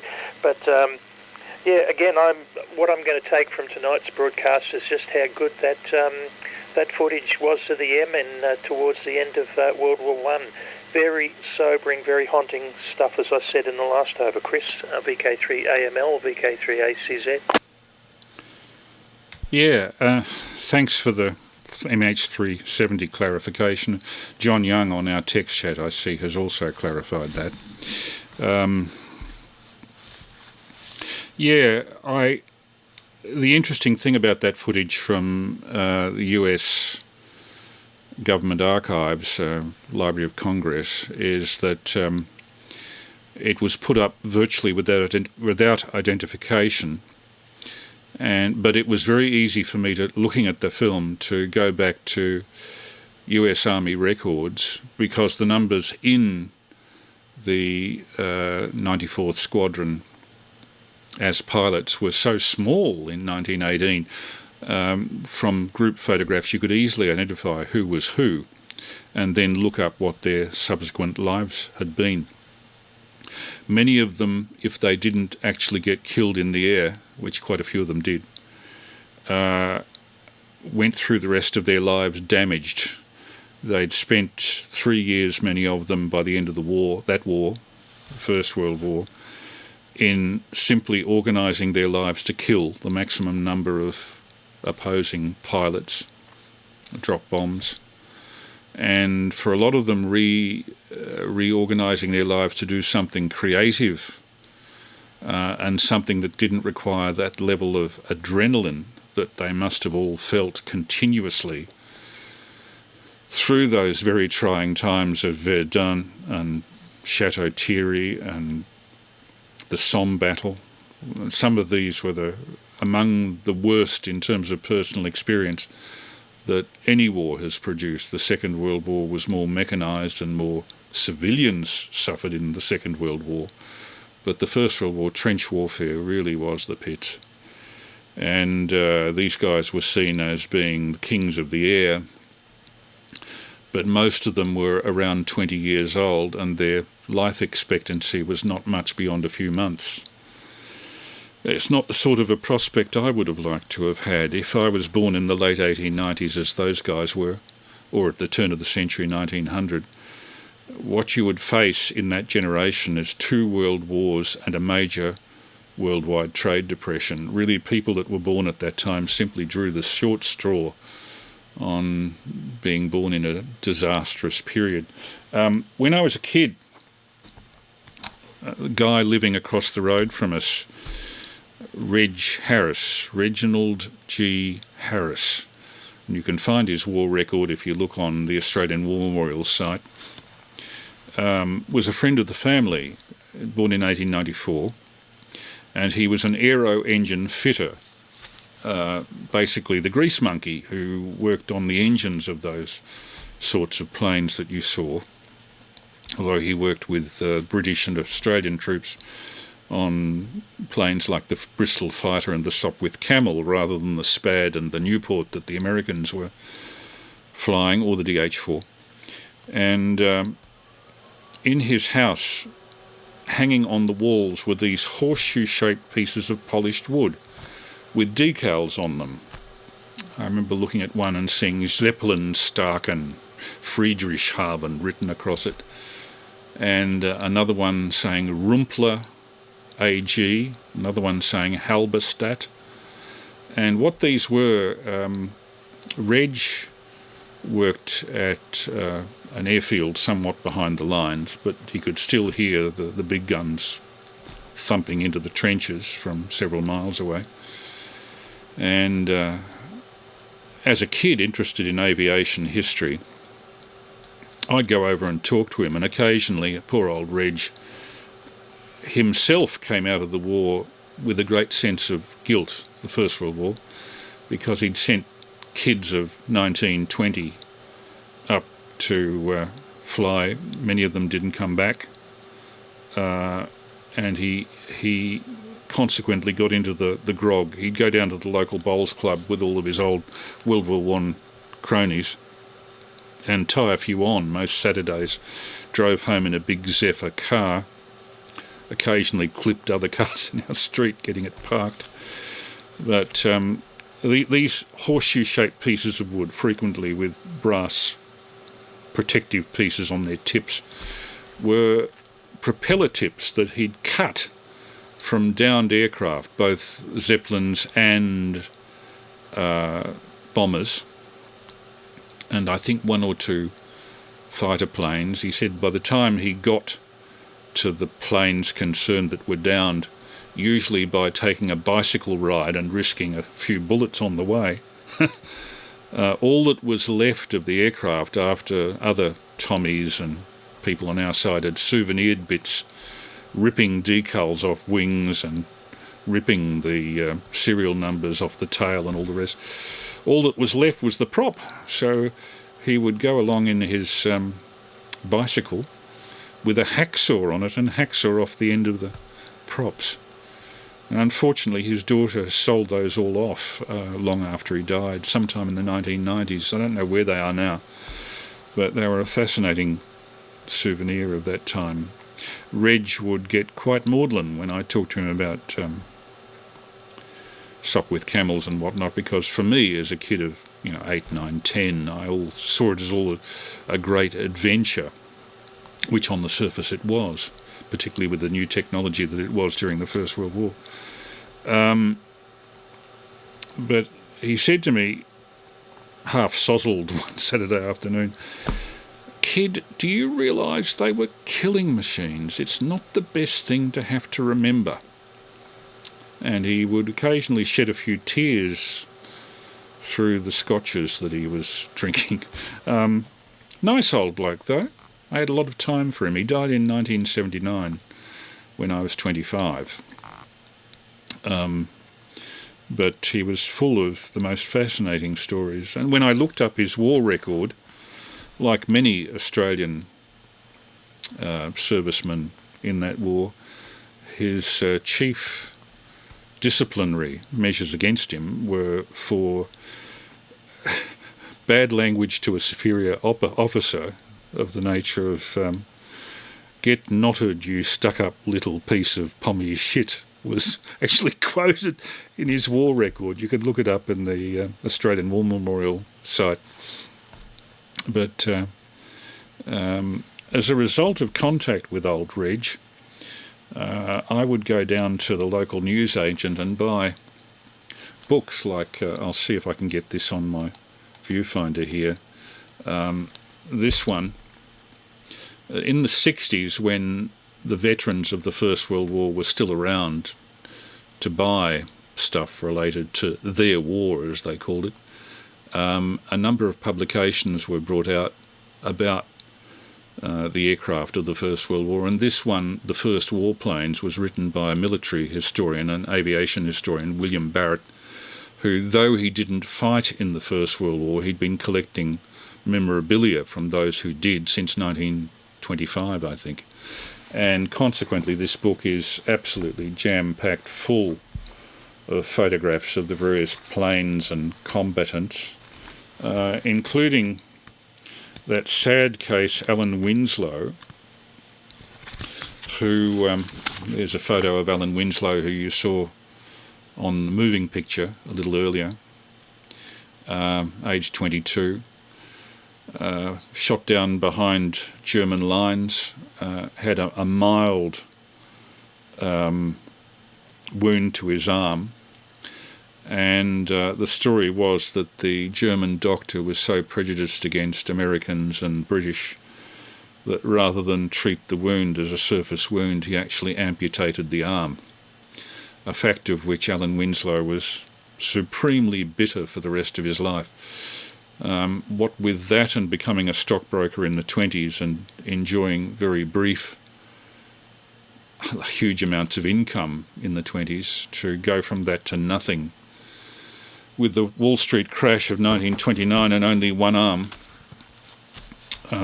with post-traumatic stress disorder, obviously. After several years of that, in 1933 he did himself in, suicided, at the age of 39. So you see these films of them laughing and at being filmed and being celebrated as heroes for their 15 minutes of fame during the First World War. But quite often the heroes of a war are forgotten very rapidly after the war finishes, and then are left in the lurch, particularly in that war before the serious attention to things like post-traumatic stress disorder, which wasn't even properly diagnosed at that period. Anyway, I'm raving too long. VK3ACZ, with a pause in case anybody else would like to break in. VK3AML. And VK3AML, VK3ACZ returning. And I had a chuckle about that insubordination that was quite humorous and cute. Yeah, and when you mentioned the two world wars and the stock market crash and all that in between, there's also that nasty pandemic that we suddenly know all about now too, the Spanish flu. Although why it was called Spanish flu is a bit of a misnomer, isn't it? We know that. The untold carnage from the First World War didn't finish with the First World War. Here locally, I've read some local histories, and the magistrates' courts for the next 10 years at least were kept busy with returned soldiers who just couldn't cope with life and had all sorts of meltdowns, and the public weren't very helpful because remember was it in late 1919, a group of soldiers got together and demonstrated in the city about the promises that had been reneged, and they were baton charged by the local constabulary. So, yeah, thanks for your service, guys. Not. And remember too, Chris, there were always those soldier settlements up in the Mallee. Oh, how would you like to be given that in the Mallee with that awful soil and that scrub to have to clear by yourself, back-breaking work? Yeah, horrendous. First of all, in defence of Greg 3ND, unless he's going to come clean, what he told me at the Hamfest was that he was VK pirate. He said to me that he wasn't the one who comes up on your chat there. So if it is actually Greg, he can come up and clear it for himself. But that is what he told me. Amelia Earhart, that was Golf Bravo 0 Alpha Echo London. Lima. The AEL is Amelia Earhart legacy, and they were celebrating the 90th anniversary of her Atlantic crossing. And you reminded me too, Chris, that I was wondering what would be the worst job in wartime. These flyboys in the First World War have got to come close. Next I thought might be or dead heat for being in a U-boat, or perhaps the belly gunner on a B-17 or a tank crew. But last thing for this over, you reminded me when I was much younger I got to interview a fellow, we called him Pa Baddeley, so I don't actually remember his first name, but he'd been a First World War veteran, yes, who'd been close hit by an artillery shell. He said that he was scoping for a lieutenant that had a few good hits, and a shell landed, say 50 yards one side, and another shell landed 50 yards the other side, and he said, hang on a minute, they're zeroing us in, we better get out of here. And his officer said, no, we'll stay here, we're having too much fun. And of course the next one was almost a direct hit, where his lieutenant was killed, and he ended up with awful heart defects, deafness, and almost blindness as a result of it all. But he was telling me that and this was back before it was popular, but the Red Baron, he said he was there and the history books are wrong. He said, I was standing next to the guy with the Lewis gun who shot him down. And as I said, that was back before it was popular, and I think the official record has been corrected since then. You would probably know, but that was a wonderful interview I had with Pa Baddeley, and he lived until 99. And I keep wondering that if he could last so long with the damage, the concussion from that artillery shell that must have wrecked him internally, how long would he have lived without the wartime experience? But enough of that over, Chris. Back to you, VK3AML, VK3ACZ. VK3ACZ, VK3AML returning. Well, if nobody else comes up, we might cut this short in about 15 to 20 minutes. I'm enthusiastic to see what the result of the election actually is, so I'll tune in on that.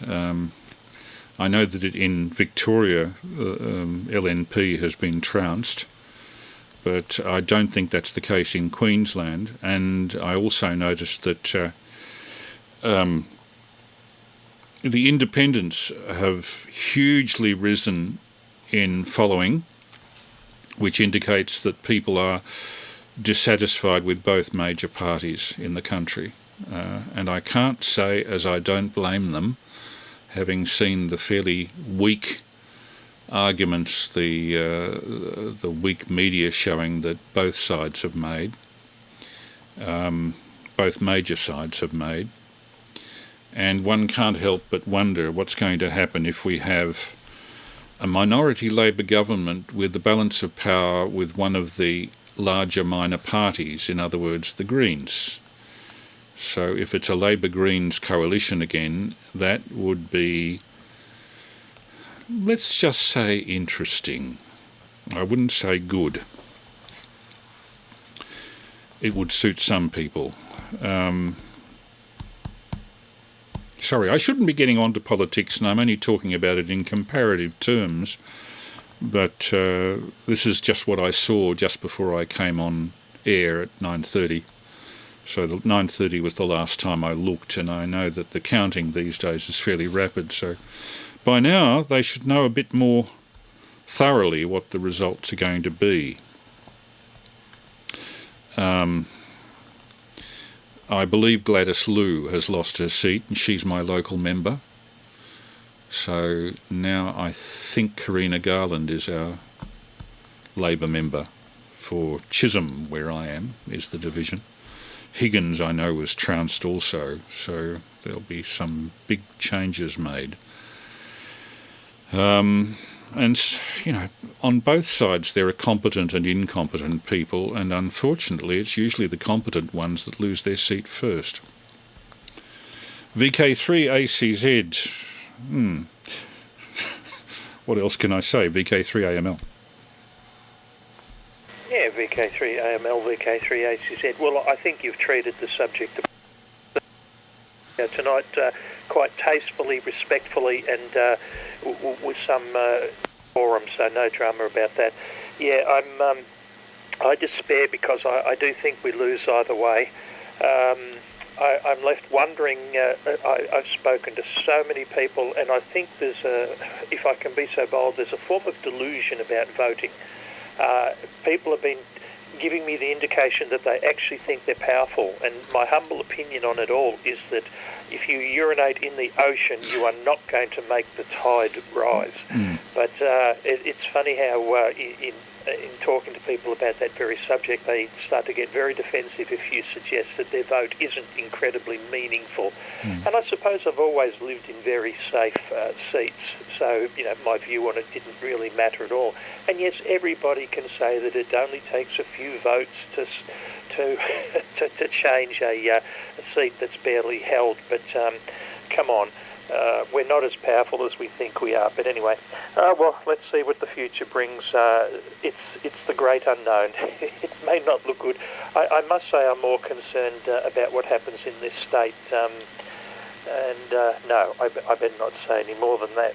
But I did hear, I tuned in just to see what was happening with the football, and that didn't look too good. At the same time, Josh Frydenberg was giving his defeat speech, but he had the biggest grin from ear to ear. It was so inappropriate for what I thought he was trying to say. Maybe that's just putting on a brave front to it all. The independents in Queensland apparently have given governments a bit of a kicking, was what one commentarian said.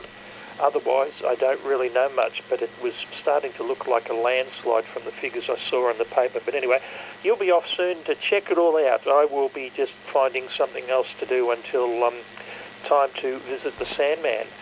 Back to you, Chris. And I better next week we better get a note from Dr. Dave. That's not good enough that he's not shown up. Hi, or unless he told you in advance he wasn't going to be there.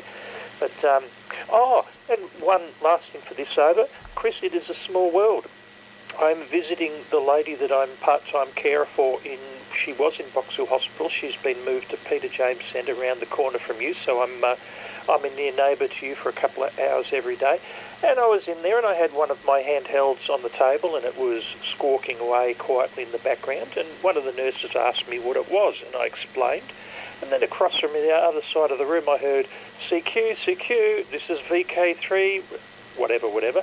And the fellow in the bed across the way was a 2-letter call amateur from Blackburn. So there you go. It's a really small world. VK3AML, VK3ACZ. A 2-letter call amateur from Blackburn. I'm trying to think who that would be. Was he elderly? Yeah, XS, Brian. XXX Brian. Don't think I've I may have spoken to him on the air, but I can't specifically recall. Did you know him? Hang on, I've got it wrong. I thought it was X-Ray Sierra, but I've just looked that up. No, it's not that.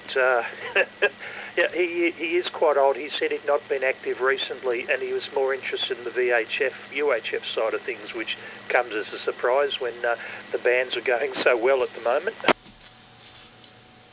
Yeah, well, I think that's the reason. Well, I like to think that's the reason that there's so little activity on VHF. This week I've called CQ quite a few times and not got any response. I don't think it's because people dislike me. I think it's just that there's nothing going on 2 metres at the moment. The other complication is that 3RML is at least 90% down. Normally I get 3RML Ferny Creek at 30 or 40 dB over 9. At the moment I can raise it, but it's running at about strength 4 to 5, and as I can actually see the antenna from my roof with a pair of binoculars, I'd say what I'm hearing is a popped final, and what I'm hearing is the leakage from the driver stage. Have you noticed that by any chance? 3RML's down, 146.7. VK3 ACZ, VK3AML. Yeah, 3AML, 3ACZ returning. Yes, I had noticed it, but I thought it was out of commission and totally cactus. Late this afternoon, with my handheld, I was keying something and got, I think, did I get a Morse ident? I can't remember now. But anyway, I was getting a very weak signal and thought, oh my goodness, RML's off the air, so what could this possibly be? And then immediately looked up my repeater list, and the only other 146-700 was up at Oyen, and it's not going to be that. Although, if there's any time for Troppo, it would be now with the high pressure zone over us. Oh, what a beautiful day today was, wasn't it? One out of the box, Chris. The only problem I had with being out portable was that rather heavy condensation descended upon everything well before sunset, and yeah, everything was very slippery and wet, and I really should have a cover for the radio. Probably not good for the components to have it out there in such a heavy dew there. VK3AML, VK3ACZ. Do we have any other breakers? It's unusual that we have so few breakers. I can only think that everybody's watching the election result. Does anybody else like to join us? VK3AML standing by.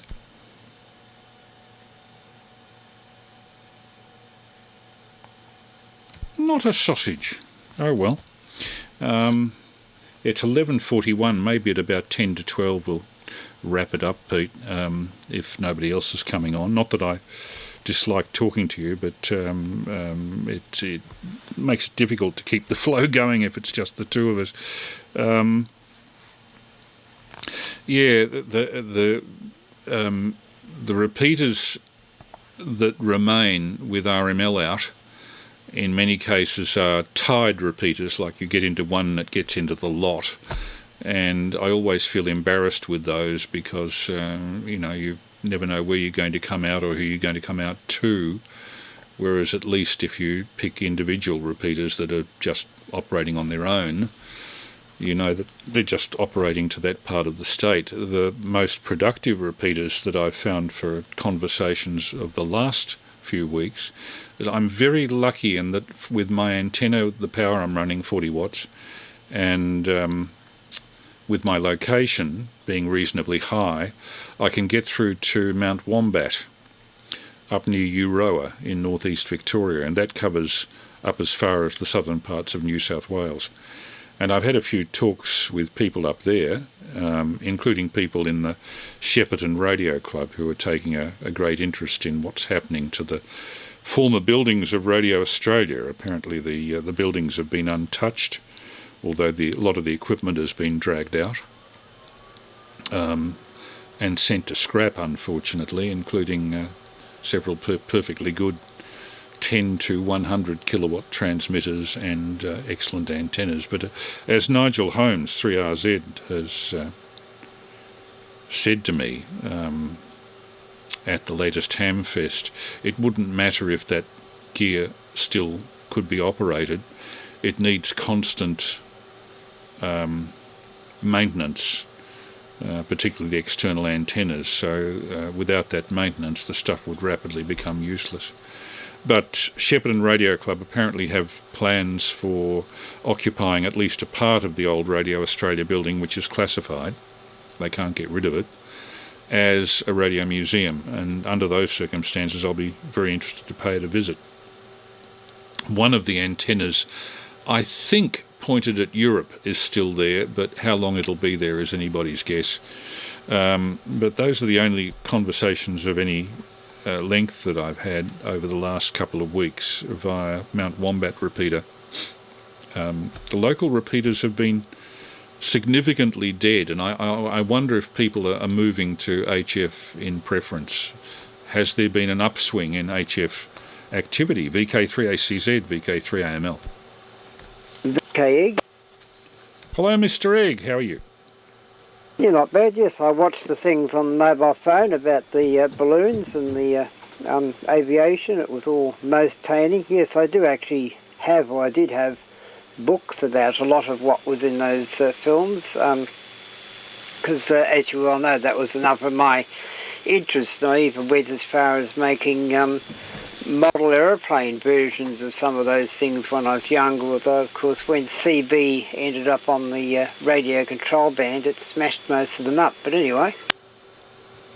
Yes, not the best, and I know you built large Cody kites that were capable of hauling stuff into the air as well. Better hand it round to Peter, and then Peter, if you can hand it round to John. VK3ACZ and group now, VK3AML. Yeah, VK3AML in the group, VK3ACZ, and good evening to you, John. Yeah, that Euroa repeater you're talking about, Ross at the toy shop told me he gets into that at his place. I never have. One of my little things is to look for Troppo and try and access as many repeaters as I can, and I have a good time with the VK7s, although we haven't had the conditions for a little while. But I was wondering where you are, Chris, whether you get into the VK7s. I would think that you're slightly on the top of hillside, so you'd have a good chance. And Radio Australia, well, I hope there's some remnant of it. It was one of the things I used to do, was take the railway car when I was up at Shepparton overnight, take the railway car up there and have a look at the magnificent antenna array system. Wish I understood how it all worked, because it just looked like a complicated spider web. Yeah, absolutely wonderful, and would have loved to have been there when the Shepparton Radio Club had the chance to connect to that and work a bit of DX. Would love to hear more about it sometime. And I've done a bit of work lately on 2-metre sideband, because I've got the 10-element Yagi there. There's a group at 8 a.m. every morning down in the Western District, led by Ronnie, VK3DLO, at Karamat, and they get together, and I've actually had a chat down there once so far. But anyway, tomorrow morning I might be in with a chance, because again it looks like the Hepburn charts are saying that we might have a bit of Troppo around. But yeah, I've been wondering how you've been going with that. But in return to your question about what's happening on HF, yeah, it's gangbusters. There's a lot happening. It's really popular. In fact, there are probably too many people on 20 metres, and I'm talking about locals as well as overseas. With the solar flux getting up, well, it was 180 a couple of days ago, things have got to be good. By the way, and I'm sure you agree with me, high power's not a requirement on HF. I'm hardly saying anything revolutionary or new there, but 4 times this last fortnight I've spoken to Kilo 1 Golf Echo Golf in Massachusetts, and he's running an FT818 with 6 watts. Now, I'm giving him 5253, but we're getting through quite well. And the other one, 10 metres is gangbusters, because Friday night I got Golf Zero Fox Whiskey X-Ray, Gary up there near Birmingham, and the funny thing was, he said, you're a bit early. It's normally about half an hour from now I start hearing the VKs, and of course when it came to that, everything went quiet. The band was completely dead, and it didn't take me a look at the OAA website to confirm that there'd been a solar flare Friday for a little while. But anyway, no, things are good in HF, so I can see why there might not be a lot of VHF activity, especially on the repeaters, Chris. Hand it over to John, VK3EGG, VK3ACZ. Yes, 3ACZ, VK3EGG, yes. Yes, and as for the repeaters north of here, well, of course, Ferny Creek's in the way. So, well, I've tried to work things north of here. It doesn't work very well, but I can work things all over Gippsland and all over everywhere else, everywhere except north of here. Anyway, so that's what it's like from here. But, yes, I guess if I'd bought a place on Ferny Creek, well, then I wouldn't have that problem. But anyway, I haven't got a great deal to say, but I just thought I'd comment on how I found the aviation films quite entertaining tonight there. VK3AML, VK3... Oh, I didn't see you at the Hamfest last week. Did you go there or not? VK3AML, VK3EGG? Yes, I was there, and I shot a video of it, which I showed last week. It's gone up permanently on record. Only a brief video because the lighting was so appalling. I don't know whether you have... I don't have trouble with my eyes normally, but the stuff I was most interested in was under the benches, and it was bad enough looking at the stuff on top of the benches with the lighting that they had. The stuff under the benches was as good as in the dark, and I should have thought to bring a head torch. Some messages from the people on our text chat. The chap who calls himself Pirate says, no, he's not Greg. He says, this is provocative. As indicated, I confirm I am not Greg. I further confirm I am unlicensed and I operate unlawfully, contrary to the Radio Communications Act. I think we all did that at one stage. And anybody who says they didn't is a bloody liar. NPI test is on there as usual. Hi to him. Clint Jeffrey, CJS, I think, says, hi chaps, Albanese is doing his victory speech now on ABC TV. So we now have a new Prime Minister, Albanese. VK3XBB John has said specifically, say hello to the egg from me. So that's from VK3X Bravo Bravo. NPI test suggests that Penny should be PM. Well, I'm sure she'd be competent, but I would question as to whether the more conservative members of the electorate would accept a gay woman as Prime Minister. Queensland, that might not go down too well. I don't think it'd be any issue here. It certainly isn't with me, but others are a little more touchy on the point. And I think that's all to comment on there. Ferny Creek, John, there are some places that are worth keeping away from on a safety point of view. One of the things that's come out of my conversations with Andrea, who lives not far from you in Burndale Road, I think it is, in Upway, or would it be Upper Ferntree Gully there? I think it's Upper Ferntree Gully, other side of the hill from you. She was involved with the Upper Gully Fire Service, and she told me that statistically Ferny Creek is the most fatal place in Victoria in terms of fire fatalities. The trouble with it is that Ferny Creek is surrounded with forests that are steep and that slope up towards it on top of the Dandenong Range. And down the bottom of the hill is very heavily populated suburban area where if a spark from a backyard fire or a barbecue or even a match hits any of those trees, it goes up the hill and burns Ferny Creek. So it's a very beautiful place, but you'd pay for it in the number of times you would be evacuated every year. And as there's only one major road south and north out of it, it's pretty damn dangerous. I don't think you'd ever catch me buying a house on top of the Dandenong Ranges, at least in not in that part of the world. K1GG, 6 watts from Massachusetts. Do you know, Peter, 3ACZ, I find people who really probably should know what they're talking about saying, oh, amateur radio will die unless we get at least 1 kilowatt permit. And a lot of them just don't seem to realise that the difference between 400 watts and 1 kilowatt is, what, 3 or 4 dB? And when you've got an ionospheric path that's fading up and down as much as 20 dB, you barely would notice the difference between 400 watts and a kilowatt. So I really think that, if you'll pardon the simile, that sort of an insistence is like pissing in the wind.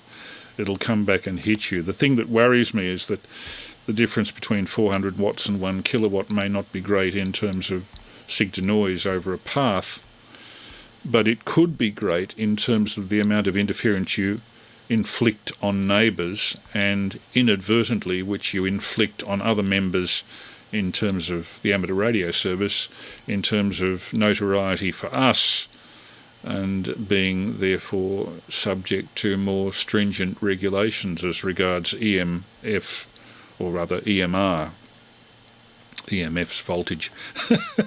Anyway, VK3ACZ and group VK3AML. Yeah, VK3AML, VK3ACZ, and Clint's call is CSJ. And good fella too. Good to know that he's listening in. And yeah, the power thing, I must admit I had some trouble convincing a few people that I'd been talking with Dave over there in Blackpool, England, G4 Alpha Kilo Charlie, and he dropped back to under 100 milliwatts, and I was giving him a 3x3 or whatever it was, and the 3 only came because there were lots of lightning static crashes here. I knew I could have heard him a lot more clearly otherwise. Some people didn't believe me, and of course then Peter Parker put out that great video a few weeks ago where he dropped down to under 100 milliwatts, and the two of them had a conversation, so it was good to see. And of course, you know, you're relying on caudal hops and all that, and yes, running the minimum of power I do, I don't even bother with pile-ups because I don't have a hope in hell. But you're right, for the gain, I love those communications I have where I say give an American station, because I know they're running a kilowatt or 1500, you know, and I'm giving them 20 over 9 and they're giving me a 9, and I'm talking about the times when it would be genuine too. I know a lot of people try not to hurt your feelings, and some of them give you a 5.9, but you've had to repeat your call sign about 6 times because they haven't grasped it. But there you go. Enough of that. Chris, a quick question for you from the previous over. Have you had any luck doing the Troppo into VK7 and or Mount William repeaters on 6.2 and 70? I seem to be able to get into on a fairly regular basis. I think Matt William here as well. But yeah, any chance you have with VK7 where you are, 3AML, 3ACZ in the group? I think it's round to John 3EGG first. I'll hand it round to him, and I'll answer that later. VK3EGG to take. Yeah, right. VK3EGG returning. Yes, fine, all that. Yes, and we say a cheerio to, I've forgotten the call sign of the person that mentioned my name, something BB. I can't remember who he is, but anyway. Yes, well, I suppose now we've already had a woman Prime Minister. I suppose the only three things we haven't had is a black Prime Minister, and a gay Prime Minister, and a gay female Prime Minister. So we've got 3 more firsts to happen in history. But anyway, which would be amusing. So we just have to see what happens as time goes by. I wonder what Alban, everything will be much harder, is actually going to do if he gets in. Anyway, we'll see what happens. Yes, fine on everything else, all quite tony. I haven't got a great deal to say, but I mainly came up to make some comments about the aviation segment, which I found very interesting, and I'll put it over to whoever it is to take it next, because I was going to say something else which I've completely forgotten. I have that problem too, John. I mean, we're all getting into our late 60s. I think I'm 68. I think you, John, would be 67. And I don't think Peter's all that far behind us either. So the neurone attrition is probably setting in for all of us. VK3GG, VK3AML. And I'm reading stuff off here. Greg, who is VK Pirate, the other pirate on the chat, has just said, ALP1, we're all doomed. I think we're doomed no matter what we get. It's a different pirate, yes. An NPI test says, in my industry, if there are any RF problems, the offshored workers will just restart the equipment several times. I think ACMA is getting a little bit more uppity about EMR exposure levels. Gosh, I've got hiccups. This is embarrassing when you're talking on the air. And I haven't even been drinking anything apart from coffee. I'm drinking that imported Malaysian coffee muck. Maybe they put something in it that interferes with our precious bodily fluids. Oh, Dr. Strangelove, where are you? It looks like in the how long have I been on now? Where does it say? I think it's in the order of 2.5 hours. We've gone from a slightly looking like it's going to... We've been on for 2 hours 30. And it looks like we've gone from slightly likely for ALP to win to absolutely ALP have won. So I'll have to have a look. Yes, I heard that VK3FTJS, I heard that they flushed the loo. They flushed the Gladys loo. I won't make any further comment on that, although I'm laughing, which probably is a comment in itself. One comment I will make is that through our mailbox in the last 3 to 4 weeks, we have had a flood of political pamphlets, some of them so completely dumb in what they say and treating the electors as if they know nothing and lying constantly and making promises that they never can keep, have come pouring through our letterbox, such that I now call these free handouts the same thing that Dave Stewart calls them, 3ASE calls them, and that is we get the daily tree through the letterbox. In other words, the paper vandalism that goes basically from letterbox to hand to recycle bin in about 30 seconds. In fact, I'm now considering putting the recycle bin between the letterbox and the front door. I wish somebody would invent the crematorium letterbox. I mean, something that detects whether what's in that letterbox is a handout and then just fires up a gas jet that goes whoomph and reduces everything in the letterbox to ash. Or maybe I could train the snails in my letterbox to eat the stuff faster. They're about the only living creatures that benefit from this crap. I'm talking about the political handout crap that has absolutely saturated our letterbox in the last month. And I think it's because this electorate Chisholm is a very finely balanced one. I think Gladys Liu won the last election by 0.5%. She's lost it by 7%, or somewhat more. VK3ACZ, VK3AML and group. Yeah, VK3AML in the group, VK3ACZ. Yes, you can keep dreaming, Chris. That would be nice to get rid of that junk mail. It seems that putting a no junk mail sign on your letterbox doesn't convince the people spruiking for the parties that what their stuff is. Yeah, never mind. No. Yes, I'm not far behind you too in terms of age. I'm 3 years past 60, but feel like about 15 years past it. And you still didn't answer my question about VK7, Chris. That's all right. If it's not on your menu, I just thought if you're getting into Euroa, obviously you're putting out a good signal in one direction at least. You might have some landscape between you and it, although I can't think so, because I know when I look across from my place, it looks like you're at the top of the heap. But anyway, I might make this a final and get out of here. Say my 7-3 to John and yourself, and already looking forward to next week. Well, I always say that anyway, because I do, Chris. Sometimes I marvel, I think he must have an incredible collection of archival material, but then you also obviously know where to look to find interesting stuff.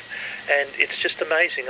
I don't seem to have the ability to think laterally the way you do and come up with this interesting stuff week after week. Don't know how you do it. I just know it's great. And don't stop. Now, was there anything else I wanted to say before I finish? Oh, I just wanted to quickly have a little brag moment and say that this week I was actually the recipient of a pile-up in my direction on 20 metres. I'm the sort of person who doesn't call CQ all that often. I will, but usually not successfully, which doesn't encourage me. I even listen on the SDRs to see if there's activity in certain directions and to get a rough idea that frequencies are clear that I might choose to use. But I'm more of the hunt and pounce type. But I was absolutely amazed when, after talking to a Scottish station up in Perth in Scotland, that all of a sudden I had people piling into to work me. Boy, it was great. It was something that I never thought would actually happen to me. So there you go. That's my big highlight for the week, other than your test transmission tonight. So anyway, thank you once again for it. I will bid you good evening and look forward to catching up with you at the same time next week. Cheers to all. VK3AML in the group, VK3ACZ. Okay, I'll just reply to that as you're in a hurry to get away, Peter, and then I'll hand it to John. Maybe we could tie the ribbons completely, but then for VK7, generally the first repeater that gets through to me is the one on Mount Reed. I forget the frequency. The only reason I haven't heard from that direction is that I haven't given a call this last week. Mount William, never heard it from here. I have a feeling there must be something in the way. It could be the city, or it could be Mount Buninyong. I don't know, but I have never heard Mount William from here, and I've tried. I've never heard Mount Alexander from here, and I've tried. However, I can get into Mount Tassie, way down in Gippsland, south of Traralgon, which is a bit of a long haul. It's almost 200 kilometres. I can get, of course, Mount Wombat, as I've said, and that's quite a distance, and that's over several mountain ranges, so it must be a double knife-edge diffraction situation getting through to Mount Wombat from here. I suspect I'm diffracting over the top of either the Kinglake Range or the Black Spur at the back of Healesville, because standing on my roof you can see it. The Black Spur, I mean. And the mountains up near Jamison. On a very clear day you can see. And Dave Ranson, VK3... dear, I should be able to quote that off the top of my head after all of these weeks, but Dave Ranson, BK3CG, has just come up on text to say, sorry, have come down with a virus, not COVID, and have gone to bed, so can't join you tonight, but 73s. So Dave 3ECG sends his best. What else have we got here? VK Pirate says, and I quote, I just can't believe the wife cheater got back in by 10%. That might be the nature of Queensland, you know, VK Pirate. It must fry the brain, or something similar. And Pirate says, are you familiar with OptiScan? I must admit I'm not. VK Pirate says, this is Greg says, Friday night EMDRC meet COVID. I'm not quite sure what that means. Does that mean they're spreading COVID? Or they're banning COVID? Or they can't meet because of COVID? It's one of the above. And when we were talking about loss of memory in our late 60s, NPI test refers to it as craft, C-R-A-F-T. Can't remember a flaming thing. Craft. It's common to our age group. Anyway, over to you, John. You can tie the ribbons and then we can have a slightly early night. VK3. Oh, and thanks for the compliments on the aviation stuff. I know it's off most people's prime interest, but I was coming across so much of this stuff that was restorable in terms of soundtrack and to some extent the video, and was almost unwatchable in the original uploaded version, that I felt compelled to work on it and make it something somewhat viewable. The definition was not great on a lot of it, but I felt that the material was worth attacking, because I hadn't seen interviews with those contemporaries of Wilbur and Orville Wright ever before. And I think that 1953 50th anniversary must have been the only time that they were ever committed to film. VK3, but next week I'll be back to something more electronics related. VK3EGG, to tie the ribbons, VK3AML. Yes, 3AML, VK3EGG returning. Yes, it'd be worth putting it all on a DVD and we could hand it around at a pub dinner or something. Yes, yes, well, Wilbur Wright, I think it was, lived into up to the 1940s, and I think Orville Wright died of, I think it was typhoid or something, just before World War One. But anyway, that's just another bit of trivia.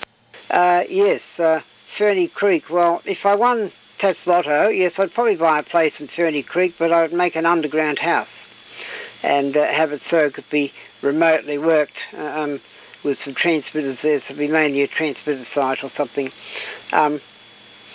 I mean, that's probably, in fact, that's probably really what you need to do is have underground houses in some of these areas, particularly if they're very fire prone, because that would probably get around the problem quite well.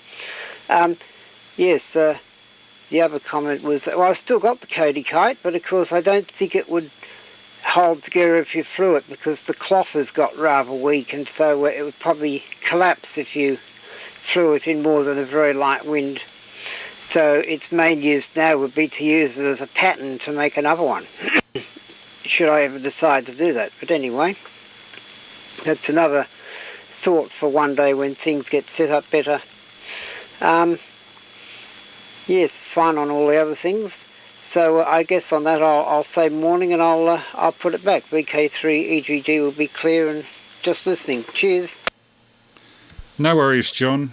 We've had a couple of spammers turn up on the text chat, but I've dealt with them. Anyway, to the people on the text chat, FTJS Pirate, whoever you might be, VK Pirate Greg, Dave Ranson, NPI Test, VK3FTJS Terry, nice to see you there. Clint, CSJ, looking forward to eventually being able to look in on your digital ATV transmissions, Clint, so that'll be good.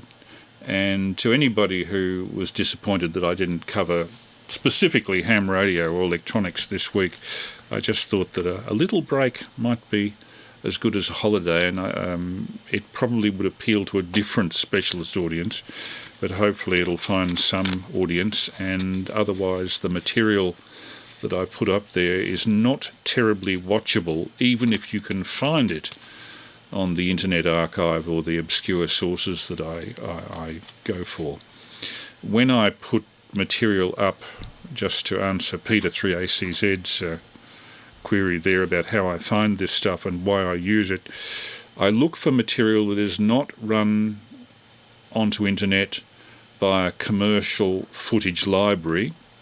Periscope Films is very good for that sort of documentary material, but they keep their stuff under copyright to themselves, whereas Library of Congress, particularly if the material is more than 75 years old, tend to regard the material as beyond copyright, beyond statute of limitations, and you can use it.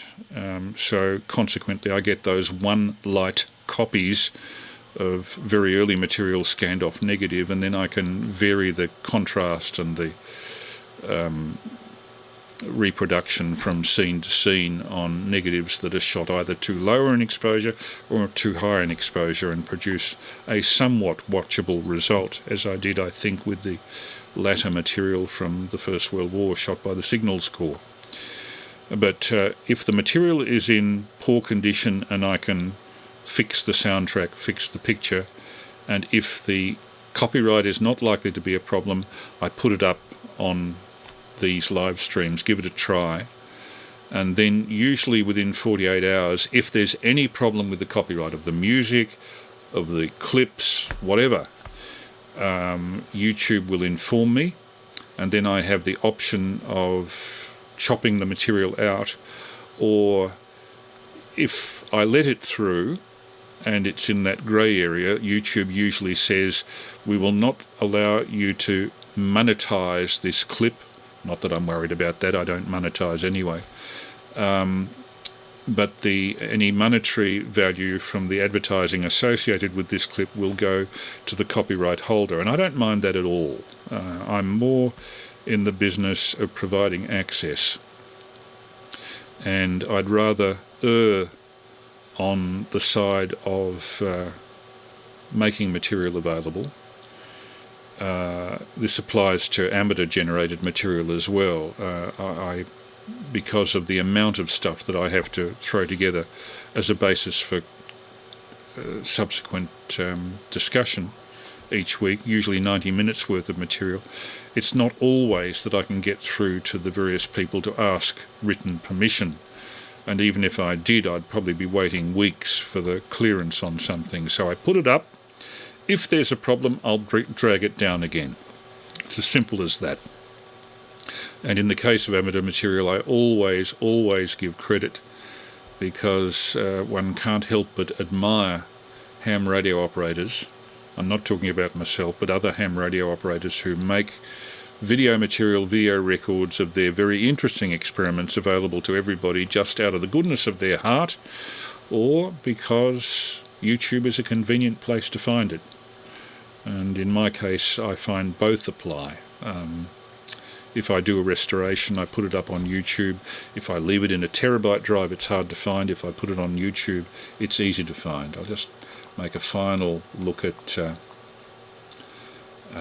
comments. So, good night, Terry, VK3FTJS, and I blocked a few of the whoever that was trying to put Tinder contacts up on the text chat. I admire their guts, but it's easy to stomp them, and I've stomped. Good night, people. I'll now bring this YouTube live stream to an end, and we'll see you next Saturday, commencing at 9:30 p.m. as usual, Melbourne time, when under a new government we will be doing our next YouTube live stream. This is VK3 Alpha Mike Lima, wishing you a very good night. Good night, Chris. Oh, good night, Peter. I think that was. I forgot to turn on the 100 watts. Oh, well, obviously no one noticed, so I guess it's all to the good. But anyway, yes, of course, if the high-paying upper middle-class job had come from getting the broadcast ops like I was promised by RMIT, well, I probably would have kept up with the aviation things, but of course in subsequently years after that I just couldn't afford most of the things. Anyway, we say morning.